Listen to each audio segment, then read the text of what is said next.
Beautiful. Hello, everyone. Welcome to a slightly different Penguin Academy. These are not going to be full-length Penguin Academies. I'll do the best I can, especially if the game seems interesting. But recently, the KBBBL... Wait, I've added an extra B in there. Ran a team tournament that I was supposed to be in. And unfortunately, Mr. Jimmy Fantastic's internet, my teammate, died.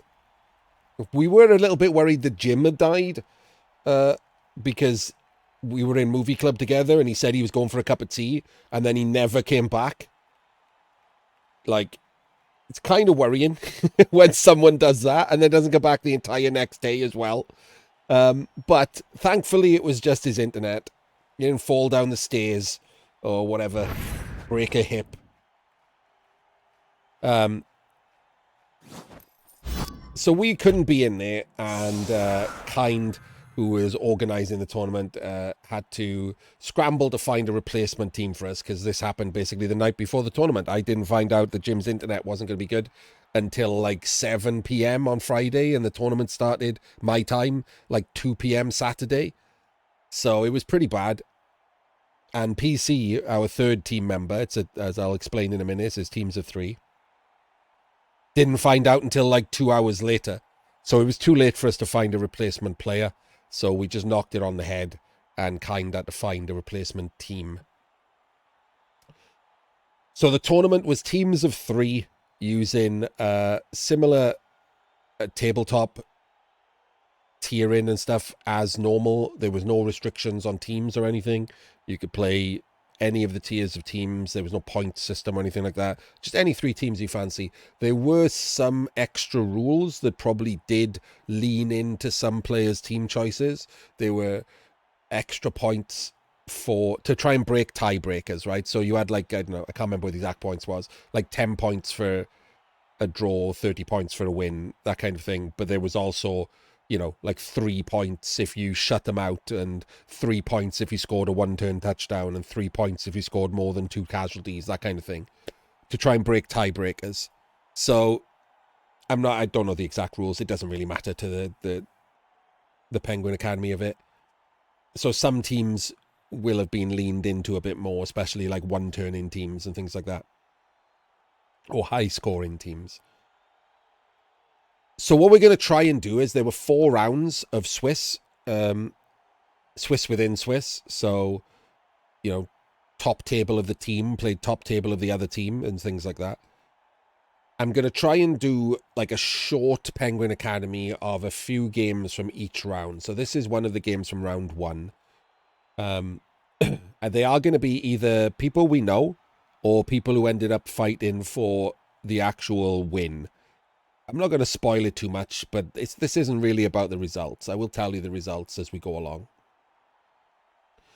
But either these are people whose names you might know because they're either streamers or they're friends of the channel, or you know them from other streamers' chat, that kind of thing. Or they were people that ended up, you know, on the top 2 tables fighting for the championship. So we're going to have a look at each of those as we go through. So the first game up we've got here is Kind, the organizer of the tournament. His team would have been one of the favorites, I think, going into this. It was Kind, Rainer, and JD. Oh, hang on. Kind playing vampires. And I haven't seen his team. He is playing the 6 vamp build. I usually prefer the 5 vamp build. He's gone for block on the second blitzer, which I prefer to strip if you are going to have a second blitzer. I don't really like strip. Dodge on this thrower, double dodge on the runners, leader. So pretty standard vampires. And they come with 3 rerolls, a leader reroll, an Apo, and 2 bench. And he has, unfortunately for him, drawn goblins in the first round. Now, you might think that's great. I don't. I hate playing against stunties. Stunties either dice you or lose. And I hate that kind of game. There's very little skill involved with most stunty coaches. That doesn't mean there can't be skillful stunty coaches. There are. They're just few and far between. They're basically the top tier players deciding to play stunties for a bit. Like, I'm one of the best halfling players in the world. Store is probably the person who could lay claim to being a better halfling player than me, and I just don't play them that often because they're stunties, right? I don't enter them into anything that I plan on winning. Just play them because I like them. And then you have players like PC, one of the best goblin players in the world. But again, doesn't play goblins particularly often. Not going to see him enter goblins in something like this. So normally if someone does enter stunties in something like this, they're either going for the stunty cup, if there is one, or they're just someone who only plays stunties, which unfortunately means they're probably not great. So you're either going to get diced or win. One of the bigger issues is this matchup lends itself to the goblins dicing. There's a lot of armor 7, and there's a lot of mighty blow. Very easy to chainsaw a vampire. We have the diving tackles to annoy vampires cutting corners. We have the 3 big guys with the mighty blow. We have the permanent fowler. We got 2 bribes, so that it is a permanent fowler unless you try and kill it. The goblins have also got sure hands, so they didn't. And somehow have also got 3 rerolls.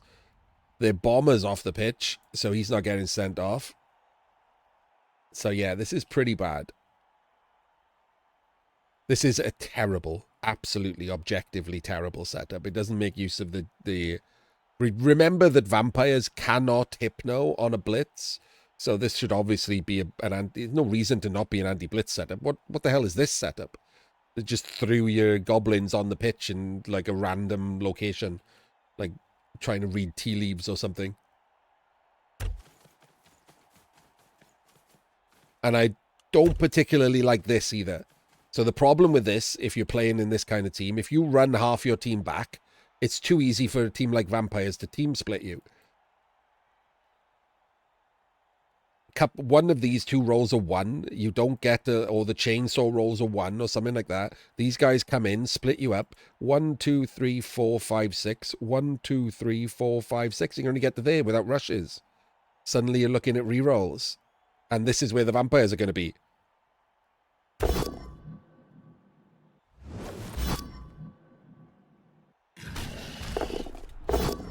Survives, but probably not for long. That's a 2 dice, by the way. Oh, that's when he got his 3rd reroll for him. As a leader troll. That was a 2 dice blockless hit. Didn't care. 2 of the LOS gone. And this one's getting fouled. Oh, okay. Interesting to go for that before the foul when you've got bribes. What are these 2 doing? Oh, they're just staying there. Okay. I don't know why.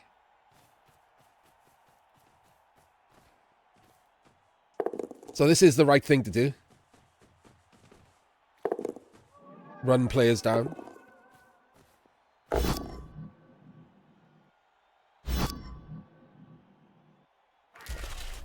Taking the pow there is right as well. Should cut across to the middle.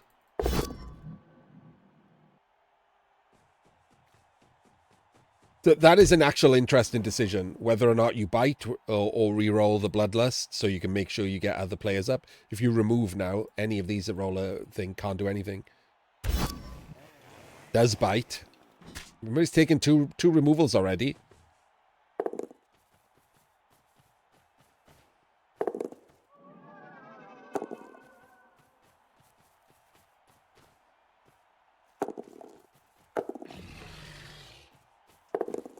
Roll some dice. I don't hate it at all. If you were going to roll some dice, this one should have been one to the left, just to create the correct double screen.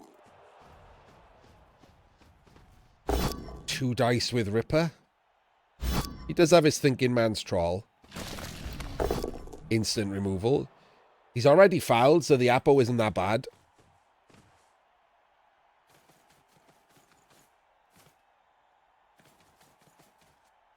But ideally, what you wanted there was to have the Thrall be the screen and the Vampire be the other side.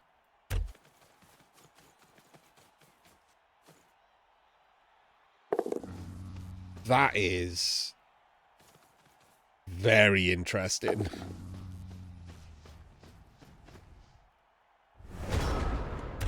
Can they do something about it, though? They are quite far on this side, so you can hypno this one pretty easily. This vampire thrower can hypno this one, but you still can't get in to surf the ball. It's still a 4+ dodge.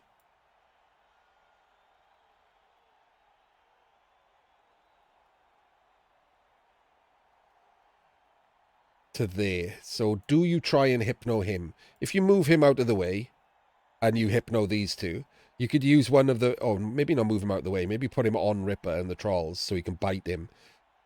But your problem is you've got to then re-roll either of these, roll in a Bloodlust to hypno these. But if you do that, one of the Blitzers could hypno the chainsaw and then you can just sack the ball and surf it.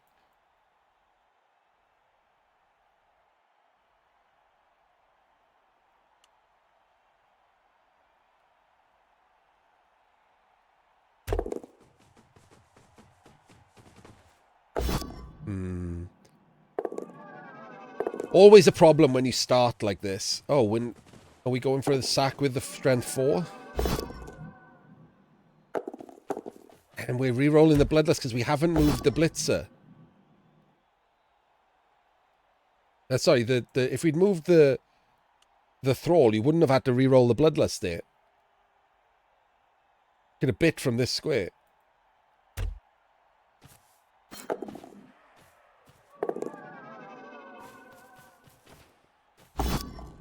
Let's surf the ball.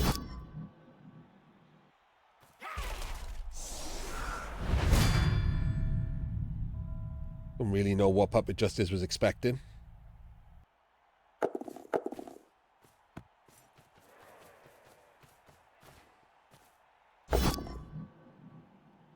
Bloodlust is fine. The dodge gets out of the way.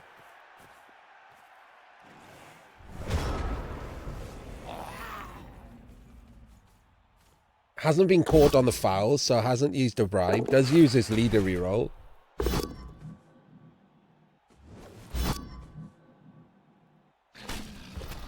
Full pow there. That's going to get... Oh, is it? Which one's he going to foul? Leader or dodge? Fouls the leader. Doesn't get caught again, but doesn't get a removal.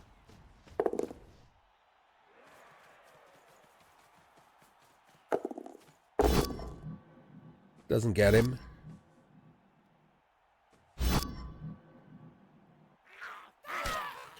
So we just blitz and score, right?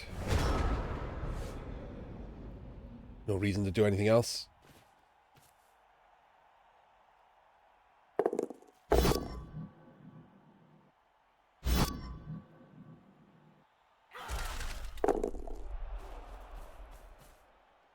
Okay. So we do burn a bribe, minimum. Hopefully.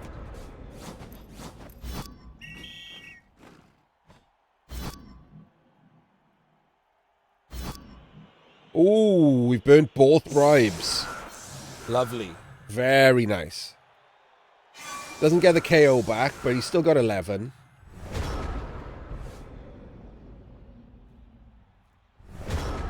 Wait. He not... I'm confused. What happened? He snaked the bribes. Oh my days. So no chainsaw and no bribes. Well, that's very tasty. The bomber is on, which is kind of weird. Why is the bomber on? There's no bribes. We've got 2 goblins spare. The bomber being on seems crazy.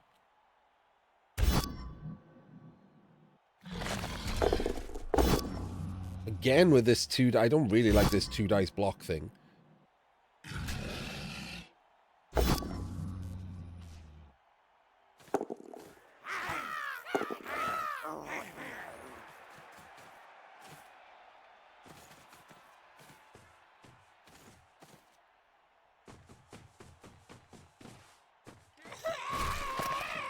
He does know... Okay, so Ripper's not an assist there. Why... He hasn't blitzed. Why didn't he blitz first? Ripper wasn't an assist there. Should have blitzed, obviously. Or thrown a bomb. Why are we not throwing a bomb? We've brought an accurate ass bomber. It's a 1 in 36.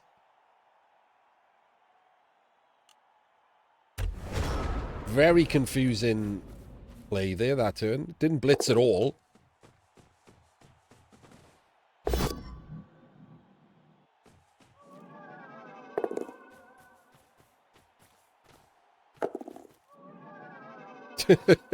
Had to use 2 vampires to hypno him.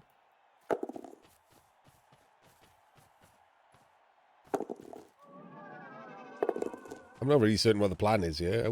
Is this an attempt at the ball? It is, okay.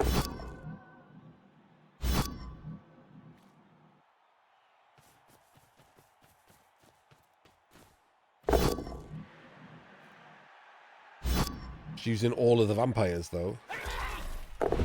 Oh, never mind. We got the removal. But he just, unless he fails a pickup here, he's just going to do the same thing, isn't he?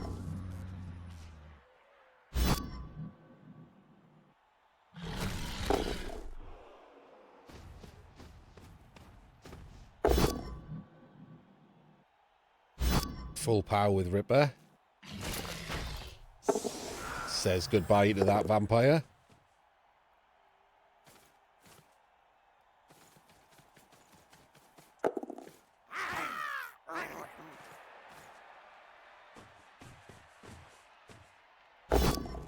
Weird. I would have thought he wanted to foul there. As he was doing it, I thought he was going to risk the 1 in 9 dodge to be the assist. Because then he gets to foul the vampire.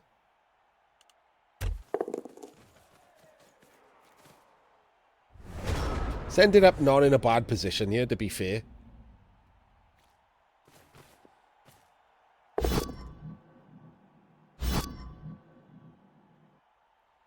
I was going to say as a blitzer, but it doesn't really matter.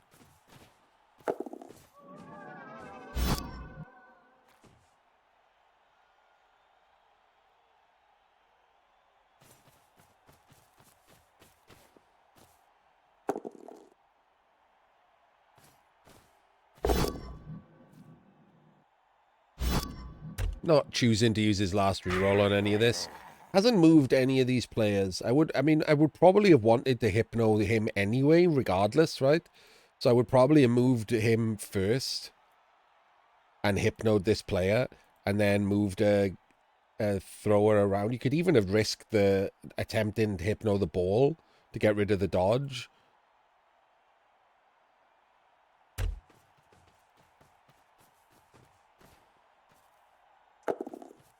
Hypno this one, get the 3D.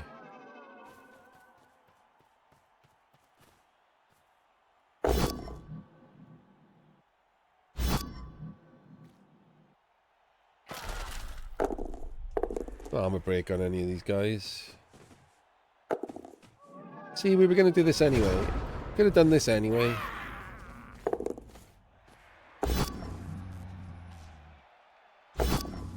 Oh, this is quite the turn.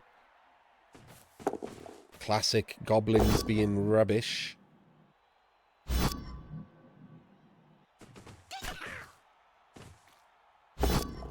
What are we doing? Why are we doing that for? What?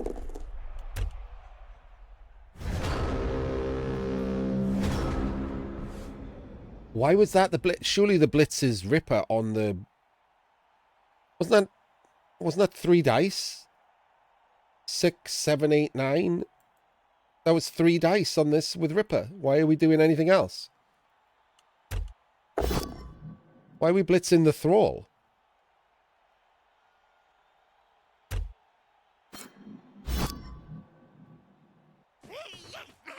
There's 3 assists right here. That makes him strength 9. That's a 3 dice blitz right there. Then you can 2 dice him. Yeah, that was rubbish. That was just objectively rubbish. I have no idea what was going on there with that play.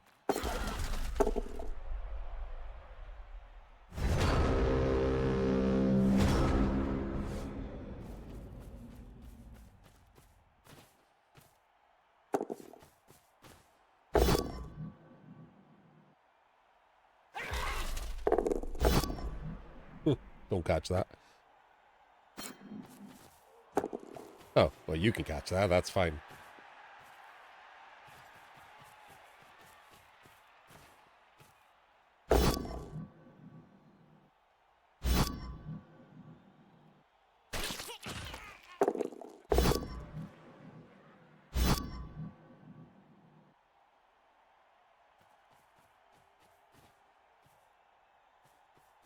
Yeah, well noticed that there was an already stunned one.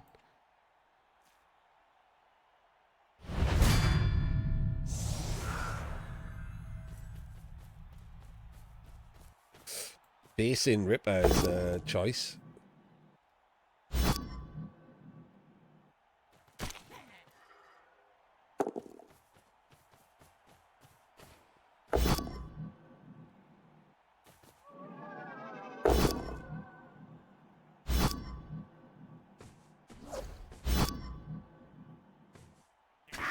This should be over with. Barring crazy disaster, this should be over with.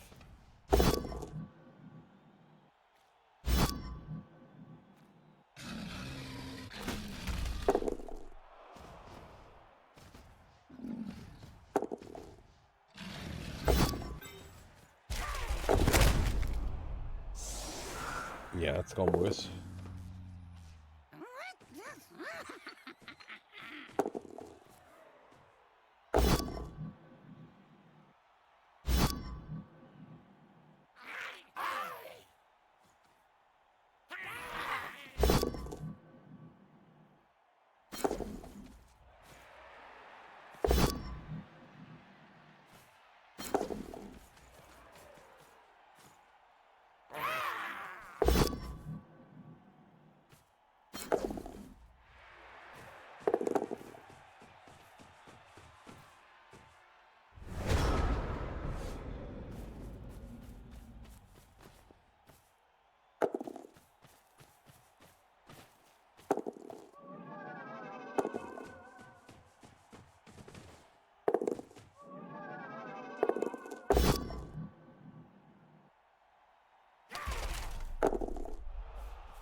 Okay. Puppet Justice has... Is it a one turn? Okay, so this is one of the few things that, like, he should be good at. You know, these players that just mostly play stunty teams, but don't learn to get good at Blood Bowl, they just play stunty teams. They should at least be good at things like this, right? They should have mapped out the things that stunty teams specialize in, like throw teammates. Should be in a very heavy carrying word there.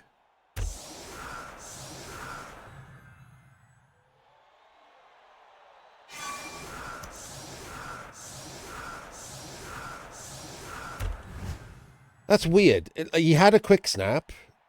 So 1, 2, 3, 4, 5, 6, 7, 8. If he quick snapped backwards, he could possibly have done it. Hang on. That guy?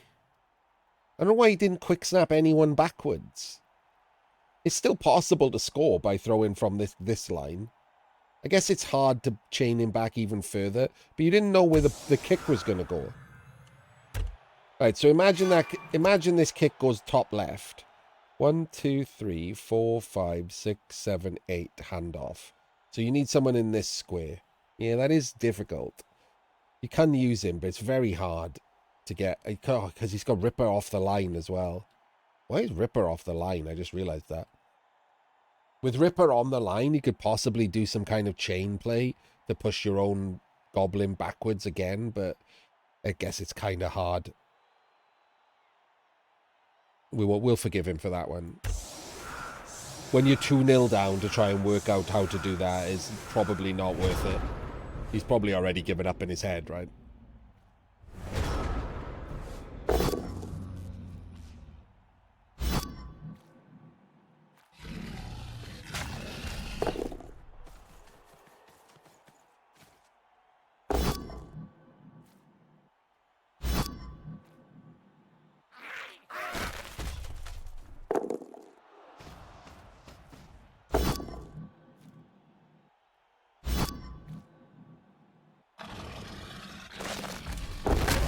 Okay, he finally gets another removal.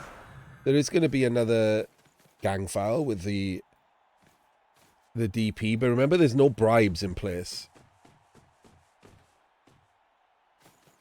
He's fouling with a goblin just because of that. That seems odd. You still lose a goblin, right?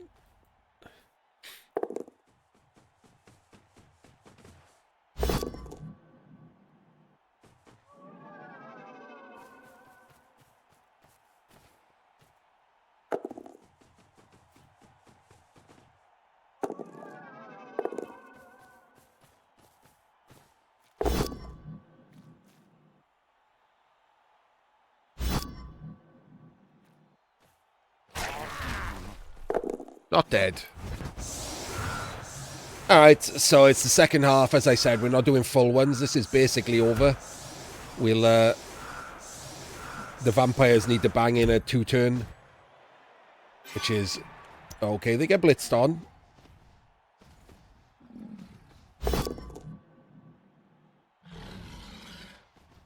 And they waste their blitz with the world's most body horror of throw teammates. Did he thinking man's troll it? He did.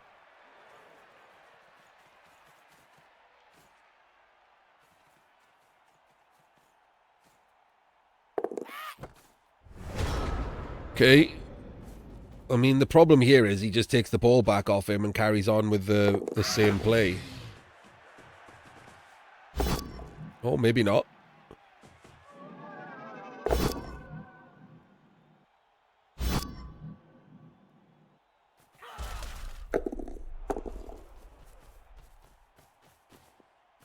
Weirdly came around the side for no reason there.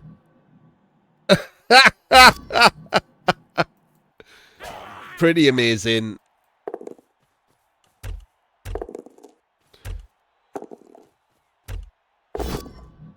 I mean, it's still the same, isn't it? 1, 2, 3. 3 dodges.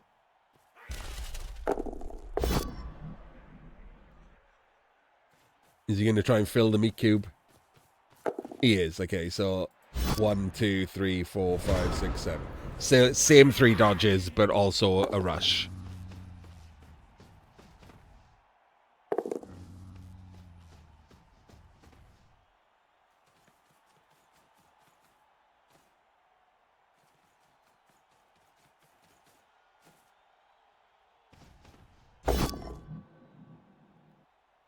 Fortunate. Really could be doing with racking up some damage here if he wants to try and rescue a draw. He's got this incredible bit of luck, kind not bothering to try and redo the hypno on him.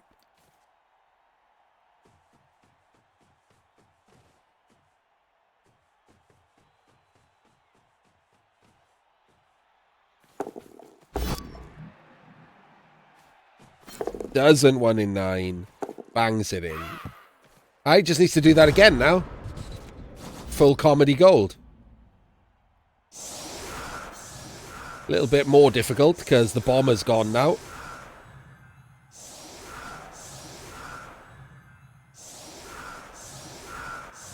Kind just sets up again. Is like, can we not have a blitz, please? Fails the catch, drops her in the end zone. Could 1 in 9 the pass here.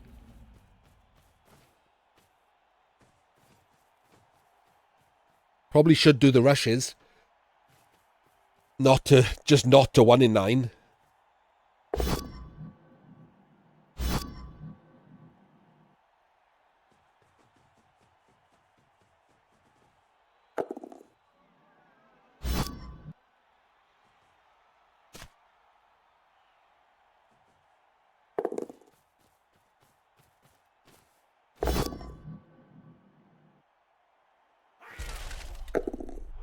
Still hasn't armor broke a goblin.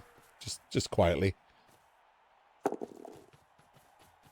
This is a lot of movement before we're throwing a pass and picking up a ball and stuff. I'm a massive fan of this. Just do all of it. Just do this part first. If you snake here, you've just given him the best possible chance. So these all shouldn't have gone off before he threw that pass.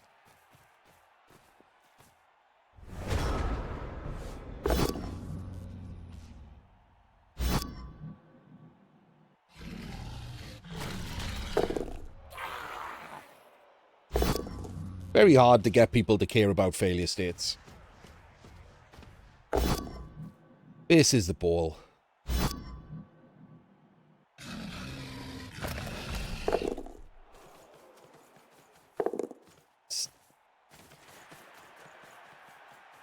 Sticks a diving tackle on him, hoping for another snake.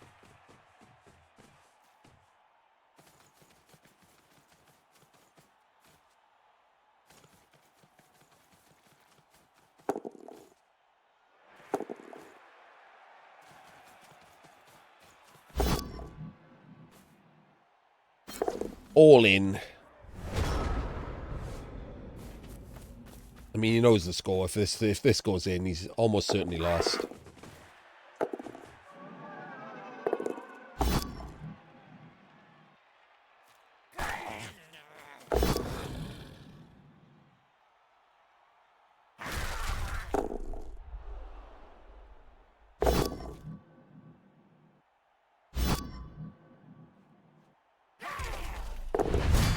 KO's the ball carrier.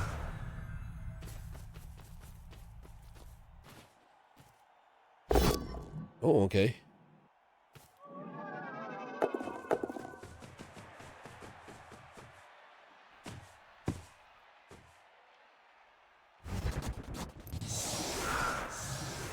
And that should be it. Does he set up to throw and go again? No, it doesn't seem to. Oh, maybe he does. There's a guy here. There's the guy with catch right here, but unfortunately it's another deep kick. Works well taking 6 vampires and no kick, if you just keep kicking the ball very deep. Can't remove Ripper, have you noticed? He just keeps doing this. Guy's always there. And there we go. That's the end of that. Vampires go in, take the ball. It's on the ground. It's on a vampire. There's the 4-1. Touchdowns do matter, so he does set up to throw do a throw teammate. No rerolls. Finally gets another Kaz with Ripper.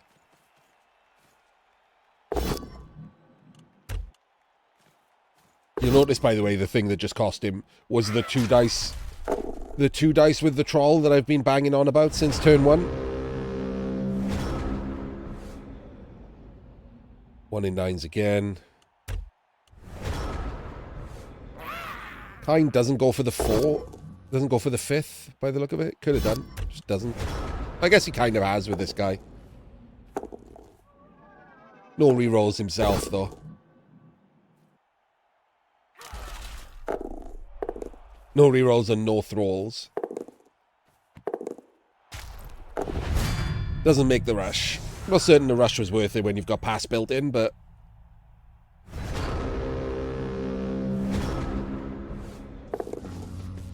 Fifth doesn't matter. And we do the Kaz to get some extra points, I guess. Try and get the Kaz, I mean. I think he's got enough Kaz, hasn't he?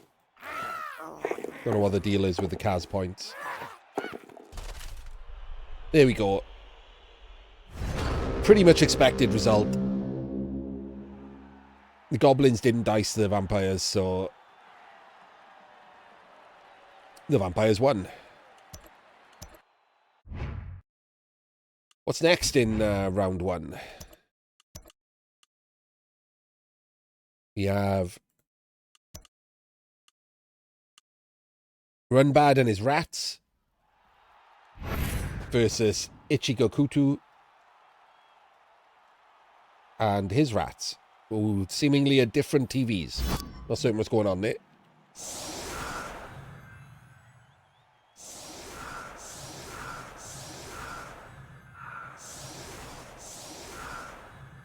So let's have a look at the slight difference. There's got to be a difference in teams, right? Doesn't it?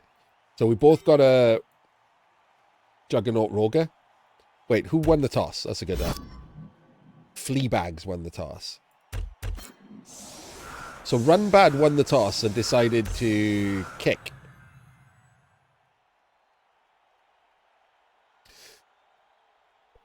I do get it because of the 1 turn, right? So it's not wrong. However, with my opponent also is armor 7 and I've got 2 Mighty Blow, I want to be the one doing the banging. You can make the one turn really hard by just killing his players.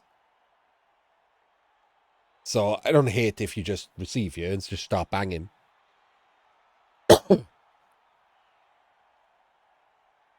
That's the weakness of both teams. That they're armor 7. So Mighty Blow and Guard. They've both got Mighty Blow and Guard. They've both got a Juggernaut Roger. Block, Wrestle, Sidestep, which he hasn't got. He's got a Naked one and a Block Clan Rat, which is interesting. And a Strip. Okay. What? I don't understand. What's the difference? Oh, wait. Hang on. Runbad's got a Thrower. There's no Thrower on this team. He's got 13 players, but so has Runbad. Ah, Runbad's got 13 players, no Apo. Ichi has 13 players and an Apo. That's where that slight difference in TV is coming from. Slightly different builds.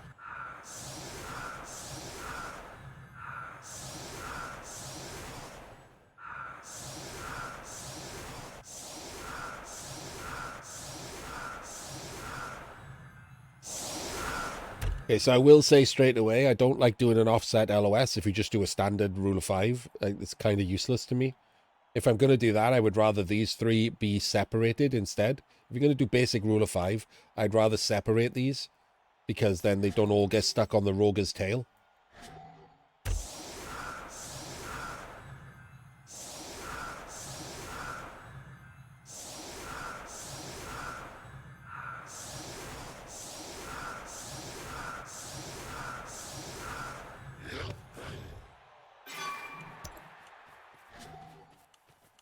Not a good anti-blitz defense. This guy in the middle doing nothing as usual. This is tripled up for no reason, and this guy is solo. This guy just needed to be over there, or this guy to be there, and this guy to be there. Why isn't there a chevron there? Like, a chevron there is good enough, isn't it? And then this side should be better. One of these should be covered over there. And then everything's pretty good. Everything's pretty good. You just left, like, a weakness for no reason.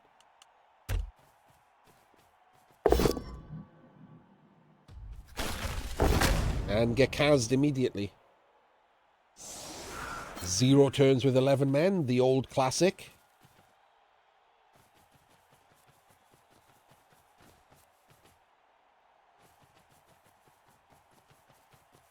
Does the rush, gets under the ball, but doesn't catch it.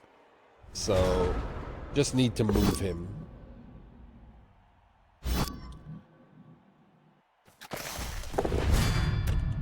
So I don't like this. Someone has to blitz this Roger. I think it would have been better if he'd have blocked the middle and he'd have blocked the left and just left him. And then this guy would be free to blitz the gutter off the ball. At the moment now, you're blitzing without block. But you just get a removal back. And these are really bad blocks. 2 75% fails. Oh, we are blitzing with block. We're just blitzing with a gutter instead. Oh, no, we're not. Okay. What is the point of this one, then? And I don't know what the point of the follow is.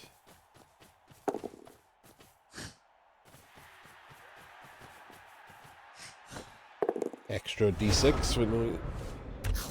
Hang on, let's go back. 1, 2, 3, 4, 5, 6, 7, 8, 9. Could have just gone there, right? Couldn't we have just gone there with the ball and then just screened and not done an extra 2+? Like, he could have been there. No reason for the handoff at all. Just add in a 3% failure. Like I said, every one of these 3% that you randomly do for no reason at all is a 3% chance that you lose the game, and that's where you're losing your win rates. That's why you're a 60% coach or a 55% coach instead of like a 65% coach. It's just weird little things like this. This can't fail. It's only 3%. It can certainly fail, and it will.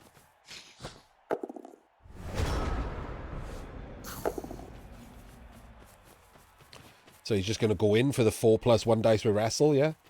Oh no, 4+1 dice with strip, right there. With a scoring threat. Full power, doesn't even need the strip, amazing. Never mind. Magnet hands it is.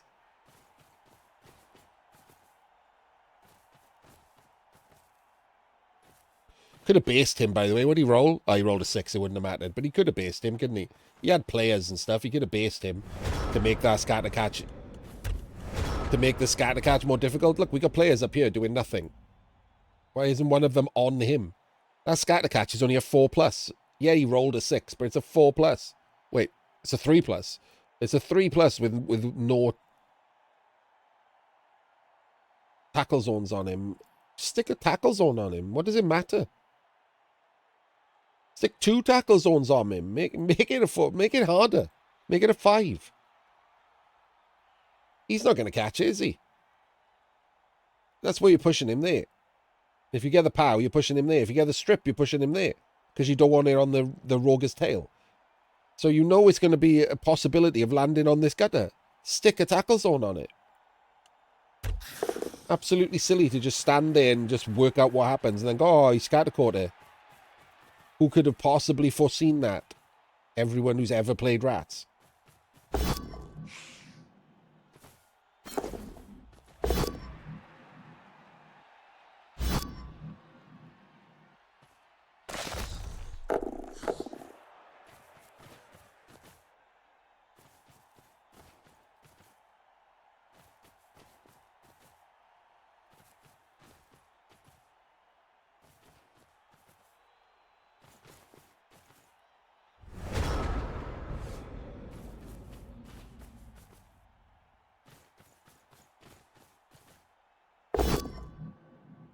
Well, not a POW.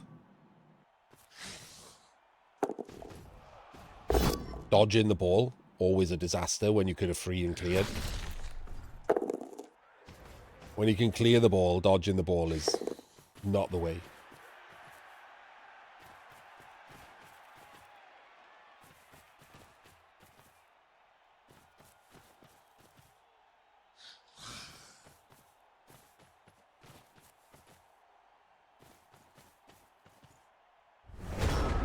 Okay. Makes a full YouTube, sorry, a full Venga bus cage, but he's got the driver in the back of the bus for some reason.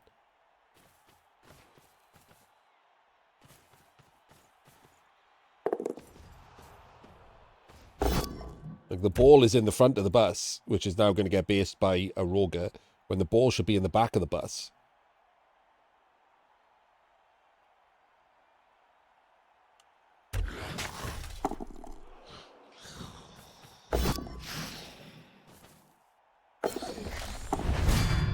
Well, snake into your own removal sucks when that's your strip ball.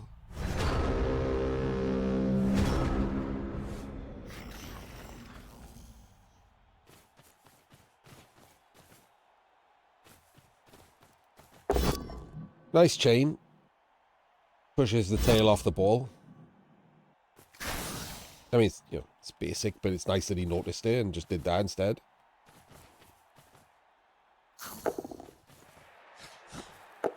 Another handoff.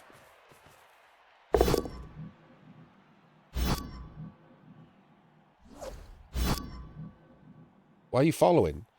Why are you following? He's got block. You don't have block. Why are you following there?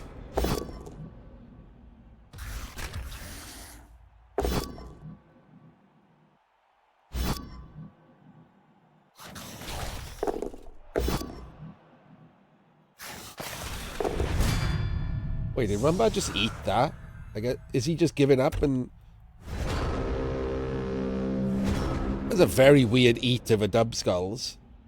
Does he just eat? He's just decided to give up and keep his 3 rerolls for the 1 turn? It's a very strange...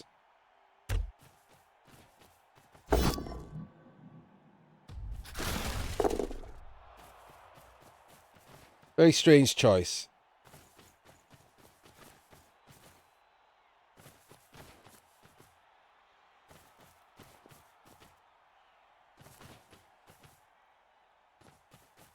Again. The Roga's just going to end up on the ball doing this.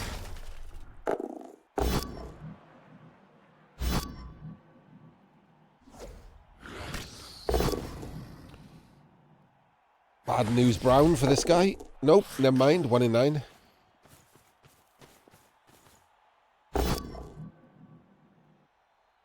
Now you can keep him based.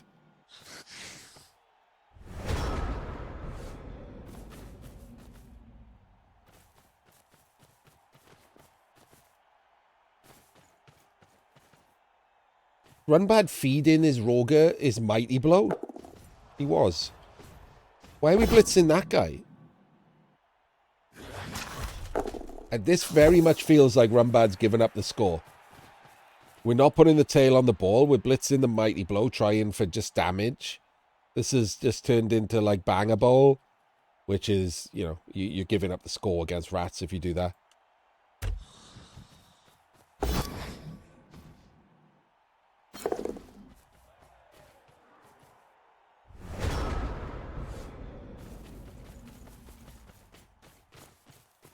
You're going to blitz him and chain the Roger off again.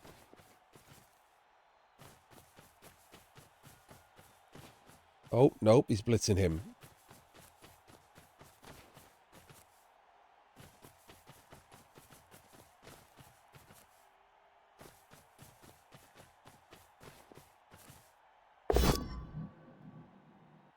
Don't pick the wrong one.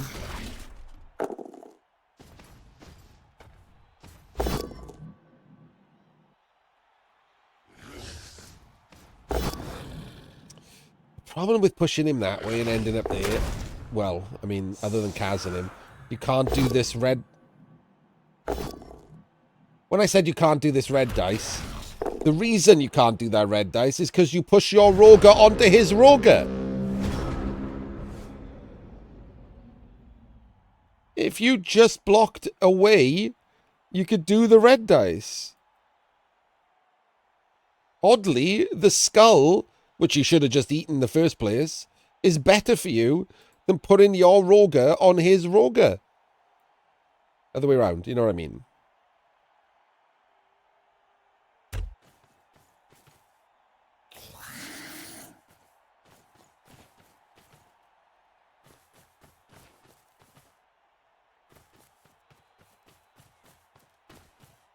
Could have blitzed your Mighty Blow instead of the Roger.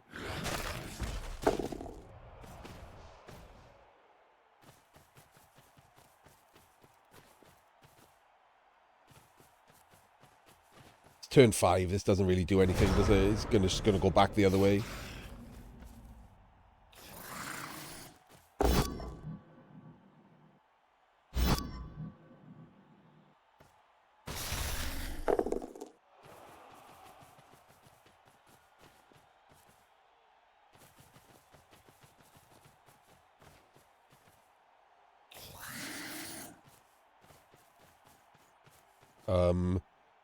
Well, this isn't safe. When I said go back the other way, I meant like in the middle, in a cage.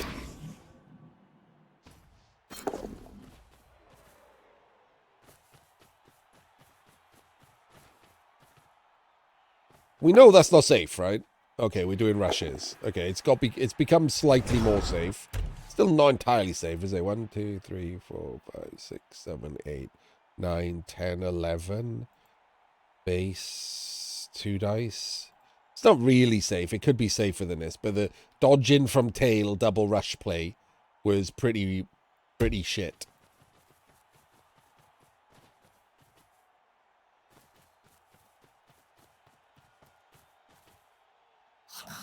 That's not a proper screen, is it? Like, let's just be clear, that's not a proper screen. Creates just gate dodges. There's one, he should be there.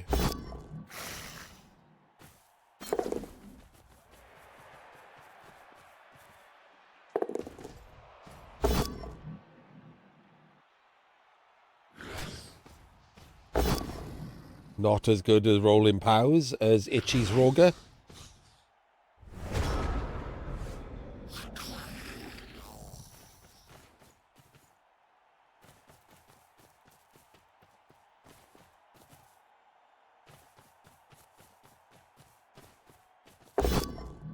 Probably should have done that with the wrestle piece in case of a 1 in 9.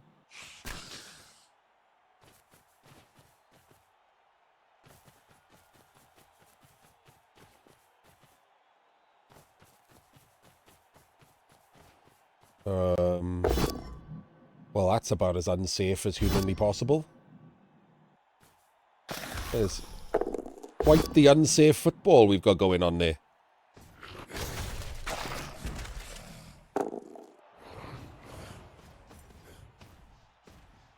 Are we purposefully basing our own Roger on a Roger?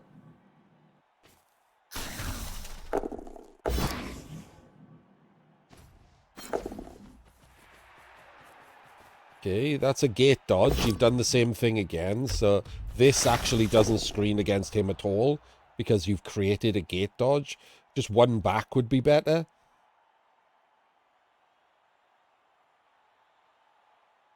Two back would be better. Anything that isn't where you are right now, which is just useless.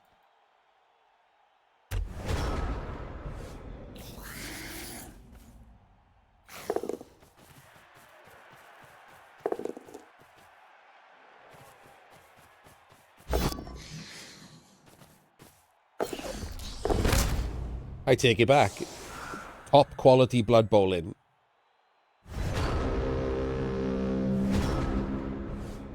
Absolutely knew that if he created that gate dodge, it would be a snake into death. And not a game-losing sack on the ball. Blood Bowl. Blood Bowl, Blood Bowl, Blood Bowl.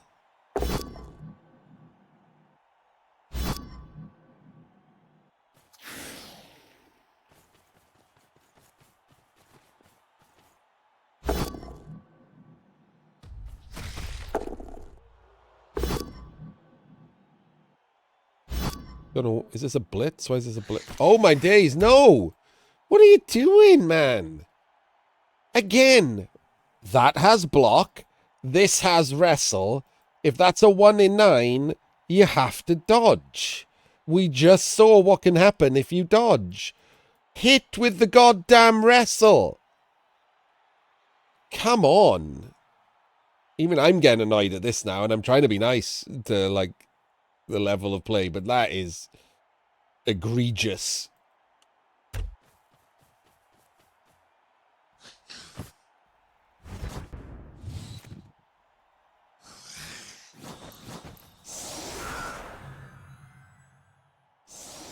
Right, so this is what we came to see. The 1 turn.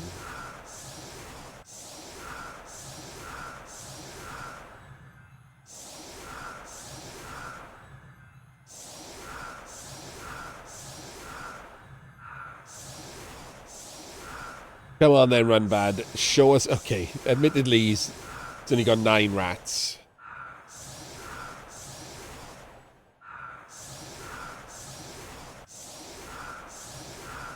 See what he is when he presses done.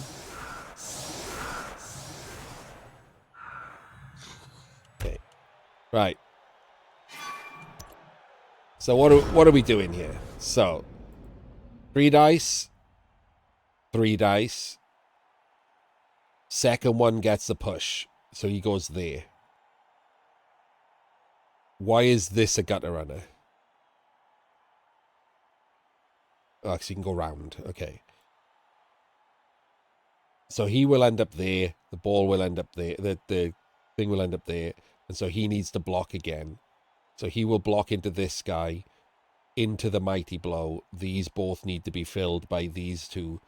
Or by the thrower. But oh my god. But the thrower is... Why is the thrower in the middle? Why is the thrower in the middle?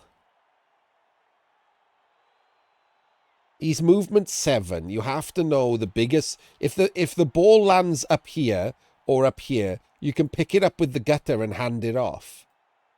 What you care about is if the ball goes deep. He should be 2 squares back.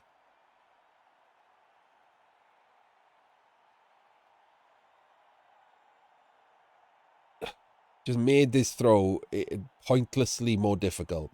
Like, to be fair, he's missing 2 of his team, right? If he wasn't missing two of his team, the gutter runner could be in the middle as a relay, and probably wouldn't be based on the fact that the thrower's in the middle, and we don't think about stuff like that, but it could have been.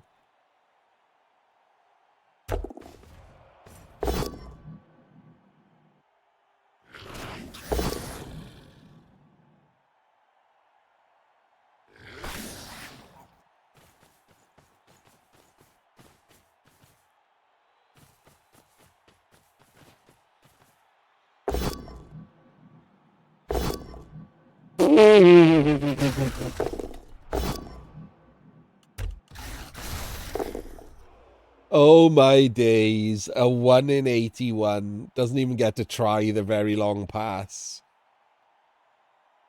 That is rough. I don't think he could have done it.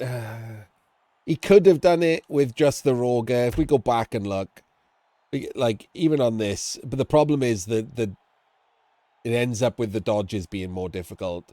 So I'm not going to shit on him for not doing it. You could have used these two and just immediately got the pushes, where he would have been like here, which is, you know, super annoying, right? He would have got him straight away. He would absolutely have worked. It also meant that he could have had the gutter runner at the back in the middle in case of a deep kick. But the ball, he would have been here doing a 3-4-3-3-2 dodge. Whereas if you do it this way, he's there and it's just a 3-2 dodge, right? This is not the correct setup, by the way. You absolutely do not do a grid in the middle of the pitch and 3 there. If you're going to do the 3, the grid goes to the side of the pitch and the 3 goes to the same side of the pitch, and it makes it much more difficult. This grid is too small as well. Like, there's only one space. If they were out one more, even this would be okay, right? Because he's going to there and he's there. So you're now doing an outside dodge. You got to dodge through the middle with the same thing. So weirdly, this shit setup has caused Runbad to do the slightly, very slightly.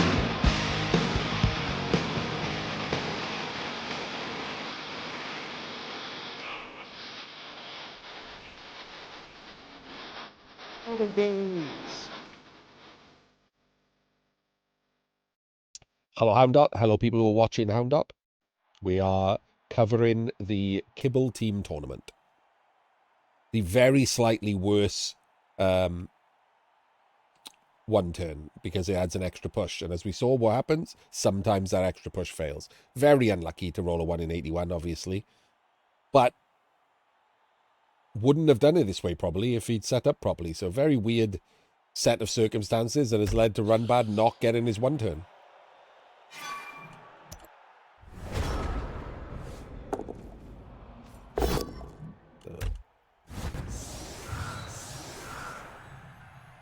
So this game isn't as over as the last one, so we won't skip as much.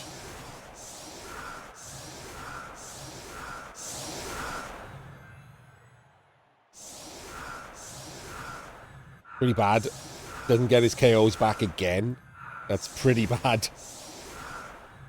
So this looks a lot like Runbad is setting up to quick score. That's what this seems like, right? Trying to get his KOs back. Setting up to quick score, which I don't blame him for. 9 into 11, trying to Daka versus a full team of rats is pretty rough. Kick goes the other side, pretty annoying.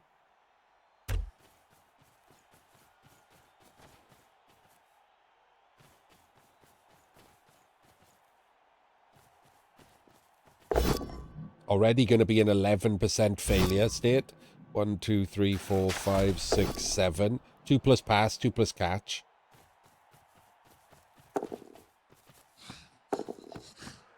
Doesn't 1 in 9. Makes the pass, makes the catch. There's a handoff. Okay, I thought he was going to actually just move up with him. Isn't this going to make it less safe, the handoff part? Okay. Don't take the block. Don't take the block. Oh, okay, took the block. Wait, he didn't break armor. Oh, my days. Runbad. You didn't notice that you didn't break armor. I mean, why is he still on the ground?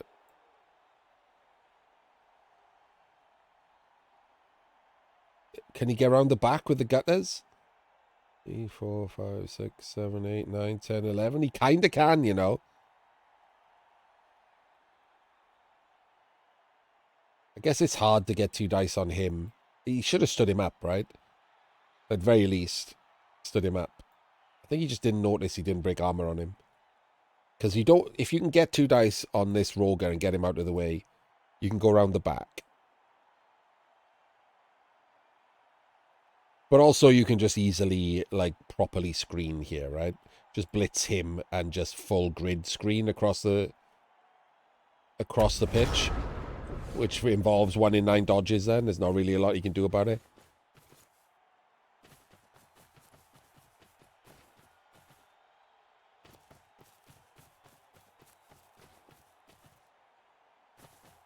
This grid screen's a bit far back. That's not how you screen, Ichi. Come on.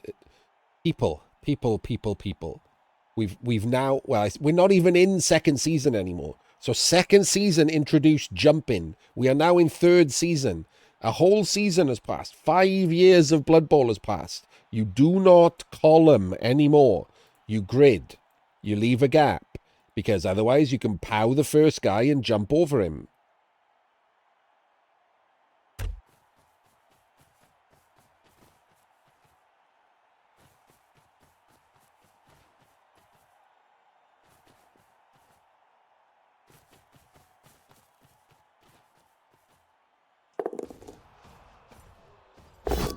Wasn't expecting that blitz. I was expecting this blitz. And then this to be closer.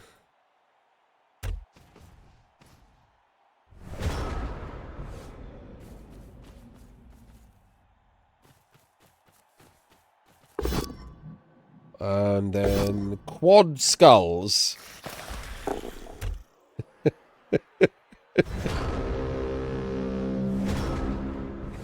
Okay. Well, there we go. If you were wondering when this game ended, it was right then. There is nothing you can do there. You can talk about all the different misplays all you want. There's nothing you can do if on your scoring turn you quad skull. There's nothing you can do. There's no, like, covering the ball is based. There's no nothing. Quad skulls loses you this game. You can't learn from the quad skulls. You can just be miserable about the quad skulls. But you lost the game because of quad skulls.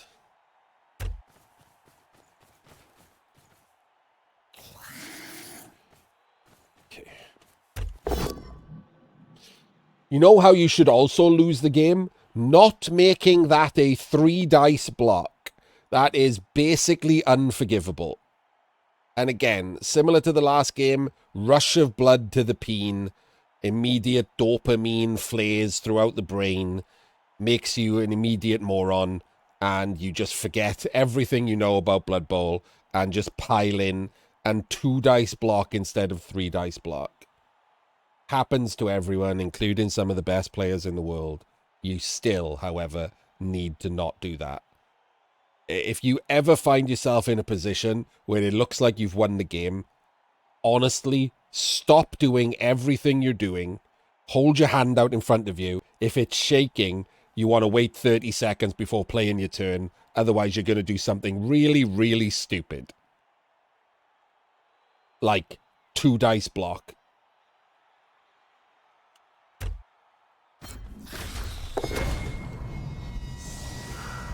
And Blood Bowl decides that Ichi gets to win this. That's nice. It's nice for him. Not so nice for Runbad, but it's nice for Ichi.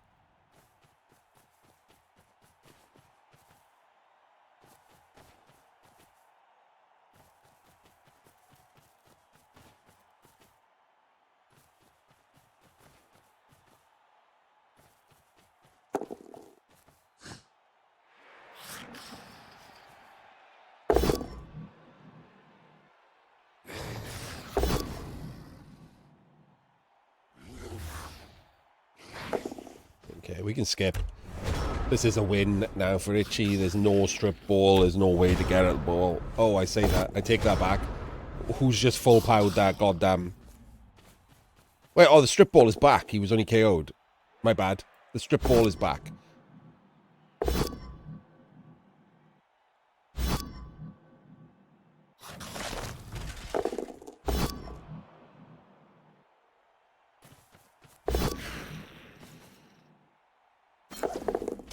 What the hell?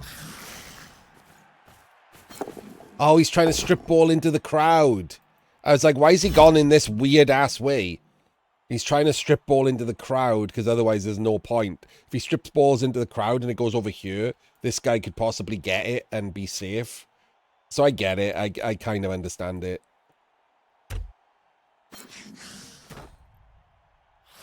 Sadly for him, doesn't work. And then kills his own player on a dodge. So...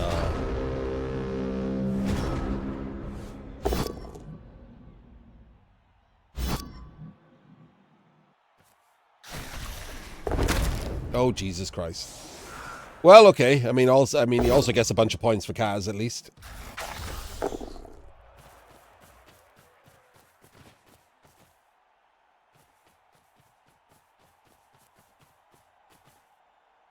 I'm just waiting to see if he picks the ball up, then we'll skip.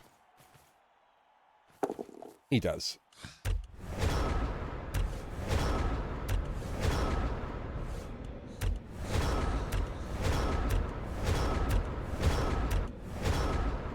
And there we go. Victory foul.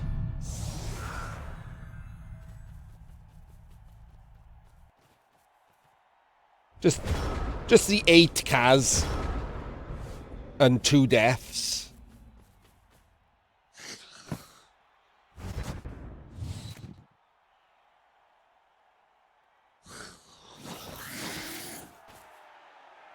So those 2 games that we took a look at were mostly because we know Runbad, we know Kind, we sort of know Puppet and Ichi. We know them from chats at least. So the last game from round 1 I'm picking is from teams that challenged for the actual title. So we're going to take a look at that as the last game of round 1. And we'll just put this up as one long video. One video for each round. Hence the skipping to shorten it a bit, right?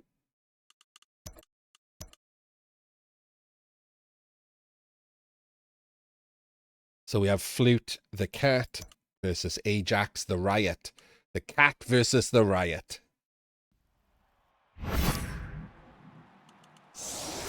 So Flute is Amazons and Ajax is Undead. Pretty good pair of teams. 2 of the stronger teams in general in 2020 Blood Bowl. Changes a bit in 2025, but they still both stay strong. So let's look at the setups. The Amazons do an offset and an offset chevrons. I don't mind that. I'm not certain why these are backward chevrons. Never understand why these 3 are that way and that one's that way. Bit right, weird, but whatever. Doesn't make a difference.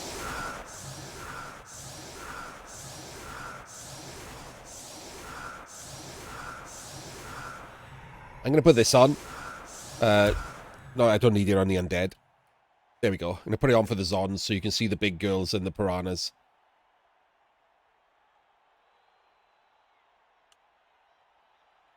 This better not be his Flute setup.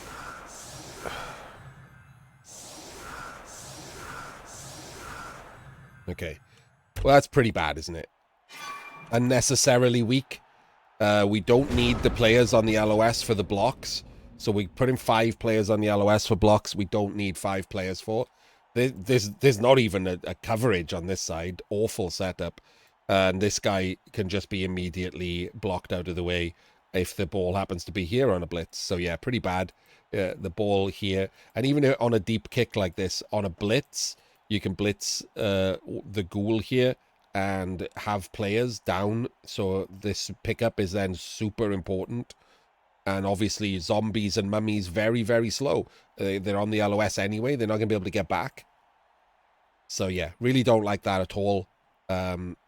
Should have been a better anti-blitz setup. No reason to overpower the LOS like this. You can always just move the zombie in afterwards to be the assist and get the 3 dice blocks.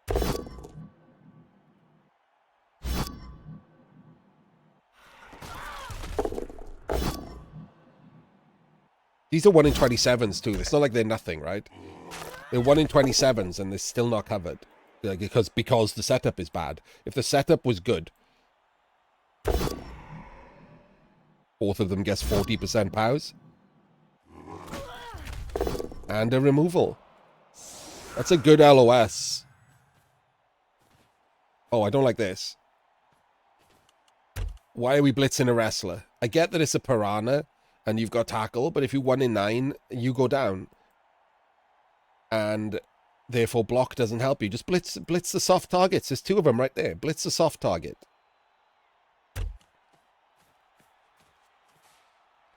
We're also rolling dice and not moving. There's no way these 2 are going to stay there, right? They're going to move.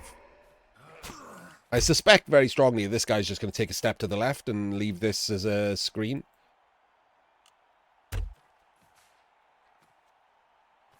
Oh. Oh no, what are we doing? Why have we gone up there? Okay, so let's just imagine for a second that failed to pick up. That's a pretty bad setup, isn't it? Like, imagine you fail to pick up there. Ball is down here.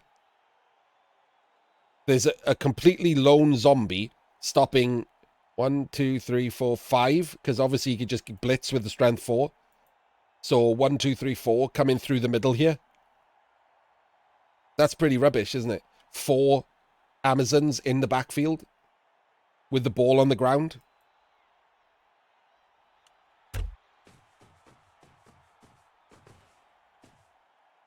Need to care more about failure states, people. And the foul is completely unnecessary.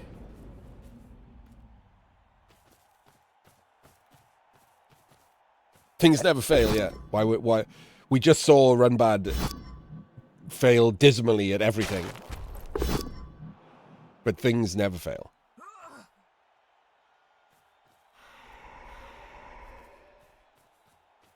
I assume the blitz is just this zombie. Don't like this flat shape. Oh, we're rush blitzing. We're just rush blitzing because it's a ghoul.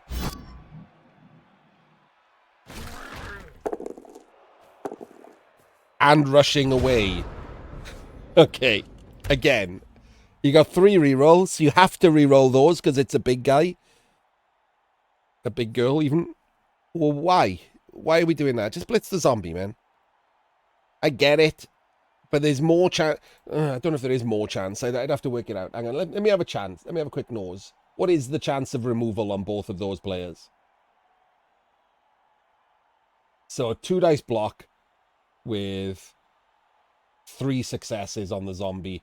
Armor break of a 9+. KO of an 8+. There's a removal chance of 8.7%. 2 dice with only 2 successes on the ghoul, but the armor break is on an 8+ and the same injury. Oh, removal is 9%. There is a 1% chance better of removing the ghoul. Do you think that's worth 2 rushes?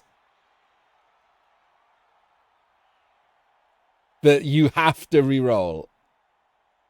That considerably amazing 1%. I'm going to go ahead and say no. I don't believe that it is.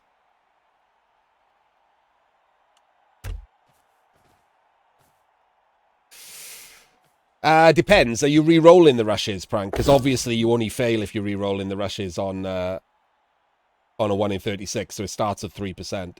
If you're not going to re-roll the rushes, then it's the same removal as the zombie. If you're not going to re-roll the rush,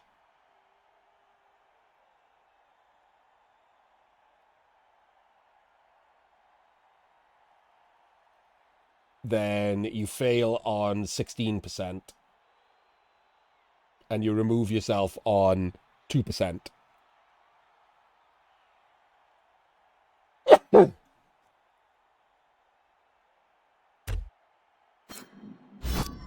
But as he's just shown he's willing to foul, you don't even want to stun yourself, right? Never mind remove yourself. You don't want to put your best player on the ground against someone who's just fouled for no reason on a completely unskilled Lino.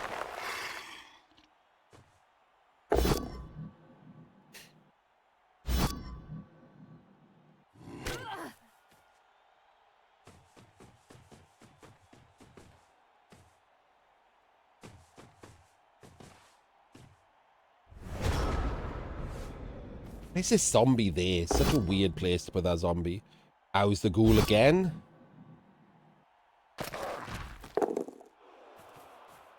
It just walks off, okay.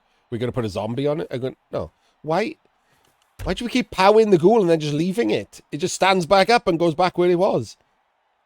We had a spare Zon there to go and base it at least.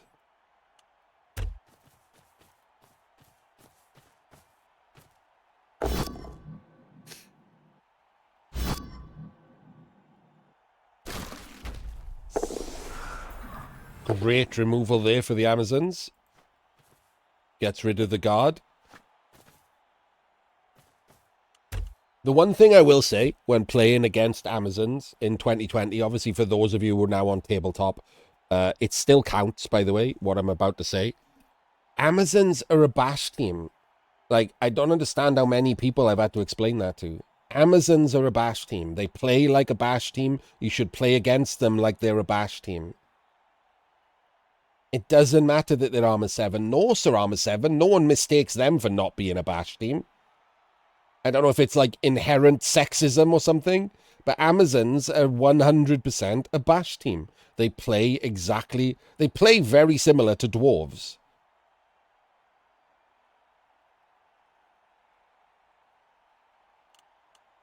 They just, instead of relying on high armor, they rely on dodge. They base a little less than dwarves, but they still base.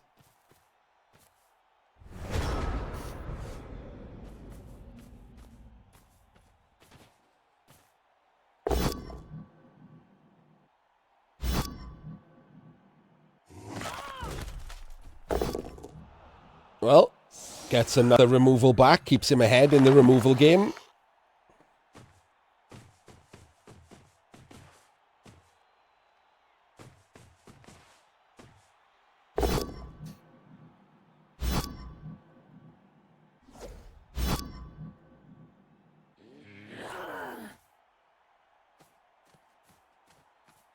Not 1,000,000% certain that ball is safe if this is a 1 in 81.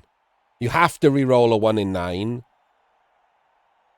How safe is that ball? If he goes down, if he gets removed, it's horrible. But let's just say he goes down. You can 1 in 9 in with like a guard. Oh no, this one here, you'd have to block him out of the way. It's not completely like unsafe. It's just not safe. Like, you shouldn't be taking this blockless block before we sort this shit out. If we weren't going to make the Vengabus, why is the zombie back there? The zombie could have gone there, and the white could have just stepped to the left, and the cage is in place. And then you can do whatever the hell you want.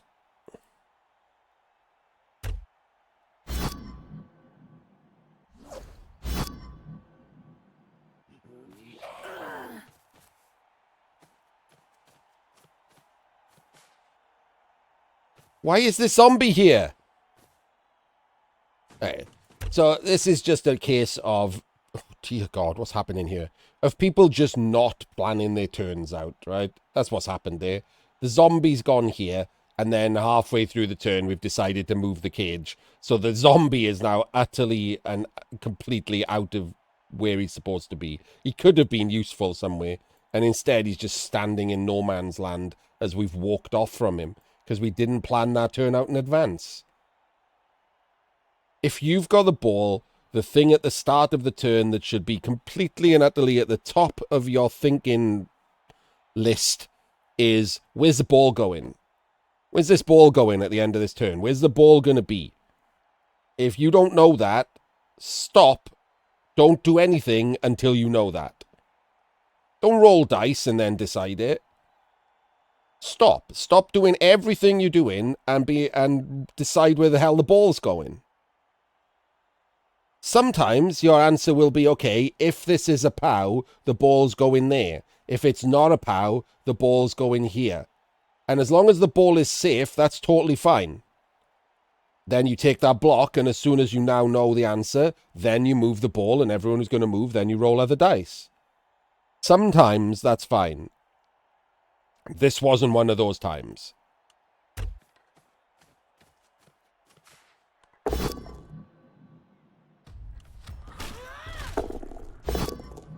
This ball is completely open, isn't it?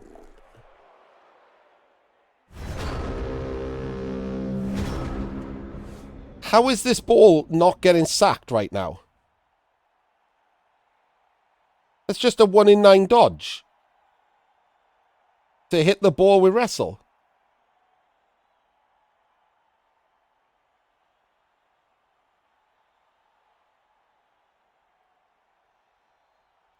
You can, in fact, get a 2 dice on the ball after that, right? If you base him, you can see the tackle zones. If you base him and you 1 dice with wrestle from here, because of this line, you can push down onto this guy. When he stands up, there's a guard on him. All you got to do then is base this guy by dodging through again and coming round the back, or maybe running round here and basing him. And you get 2 dice on the ball as a follow-up. So this is atrocious, isn't it? This is why this zombie is horrible. This zombie could have been defending all of what I just said. And instead now, this is just a pretty easy sack on the ball. 89% of the time, you'll get a 1 dice with wrestle.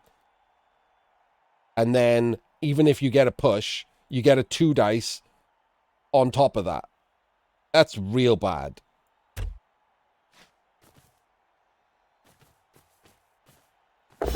Or you could ignore all of that and just blitz a zombie. Flute, man. What are you doing? That was your chance.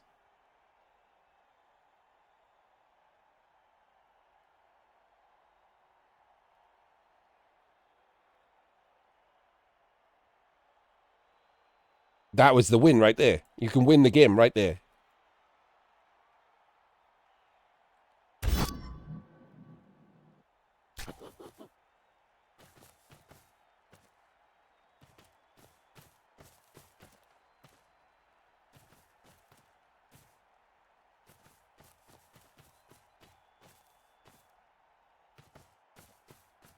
Instead, we've done the tactic that I like to call, please don't POW me.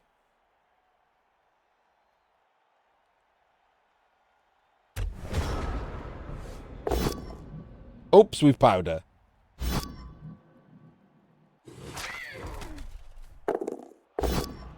Oops, we've POW'd her.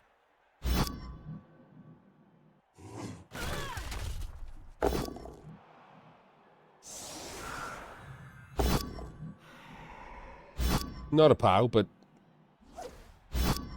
a blockless 1D that works out fine. A blockless 1D.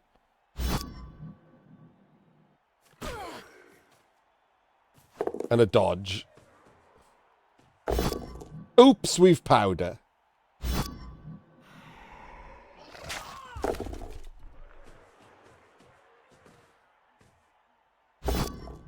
Oops, we've POW'd her.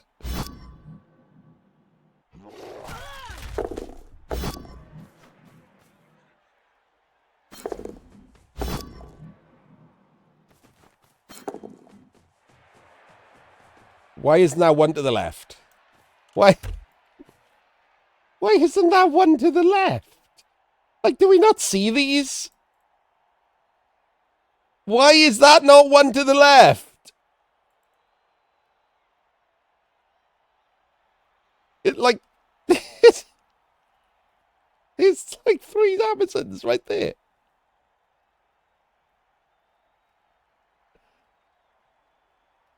Why?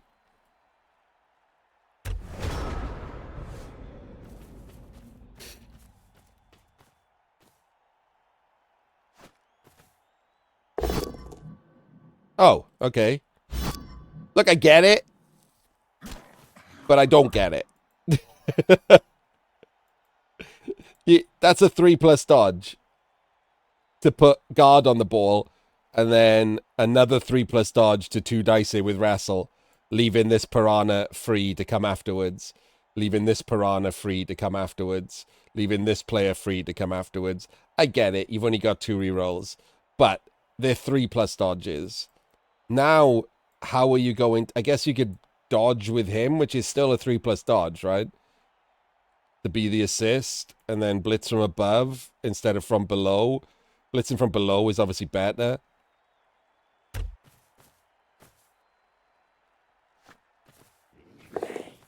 Okay, well, with the assist makes it off. We blitz from above. We roll pushes into pushes, and the world is unfair and unjust.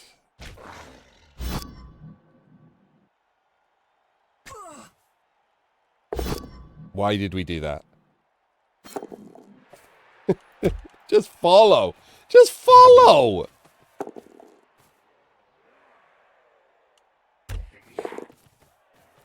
Well, we burned a reroll on nothing.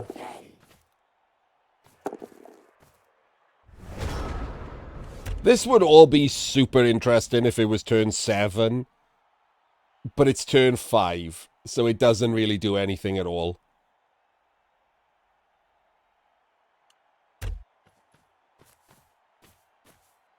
I mean, that's not where a zombie should go, is it?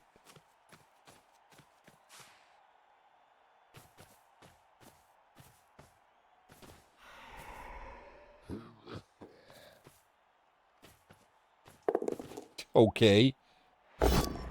Doing a rush.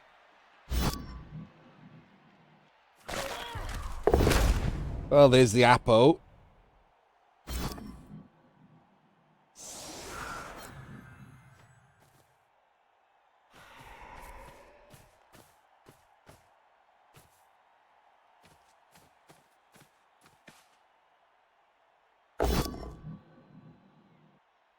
Well, we're doing a dodge with the ball.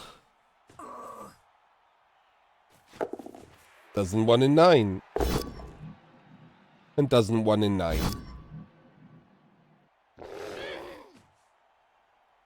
And doesn't 1 in 9. Wow. Okay.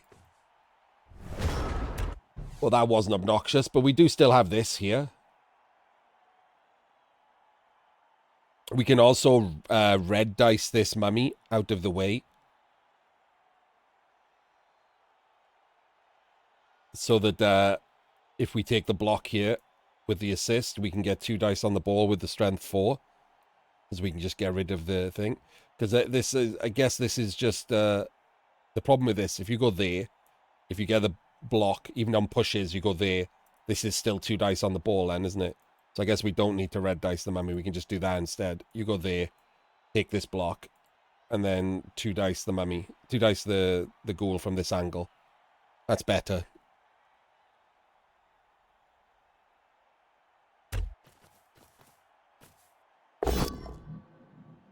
Got the POW. So now this is an interesting choice. If you 1 in 9, your thrower's getting surfed. So do you want to do that first? Or do you want to take a 1 dice first with the ghoul? On the ghoul. It's kind of interesting, isn't it? The problem is, if you leave it, if you get the POW here, the ball could end up in this square, right? And you could use that to scatter it or something. So it's kind of tempting to just not do it. But if you 1 in 9 here, it's an absolute fucking disaster.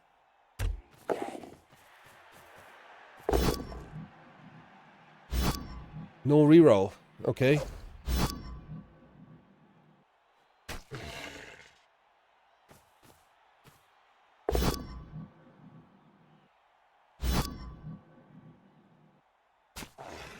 Okay.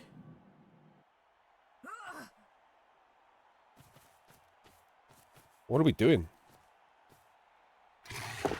Okay.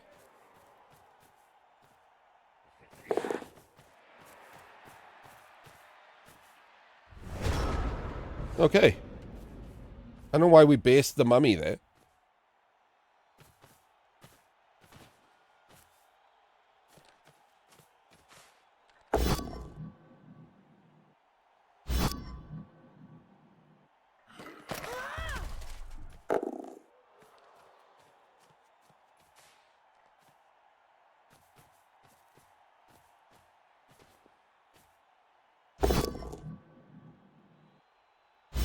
Getting powed a lot, to be fair. This is a lot of pows and removals for Amazons to endure. I don't have a lot of sympathy because of the turn where he just didn't bother sacking the ball. But it is pretty obnoxious.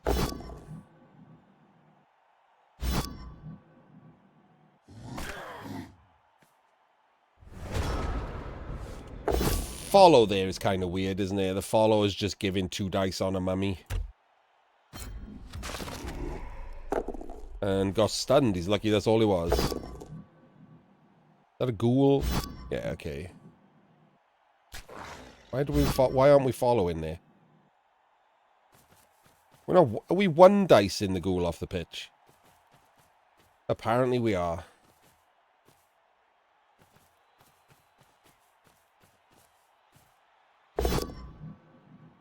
Jesus, come on, man. Like, do you think not killing a ghoul is worth what you think? This is a defense. This is not. These 3 players are not stopping this score, are they? 1, 2, 3, 4, 5, 6, 7 versus 3. It's not really any different to 7 versus 2.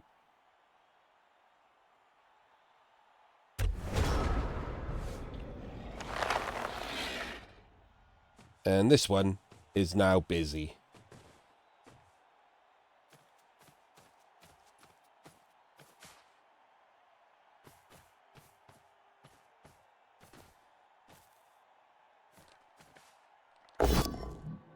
Oops, all pows. Another AV break. Pretty rough.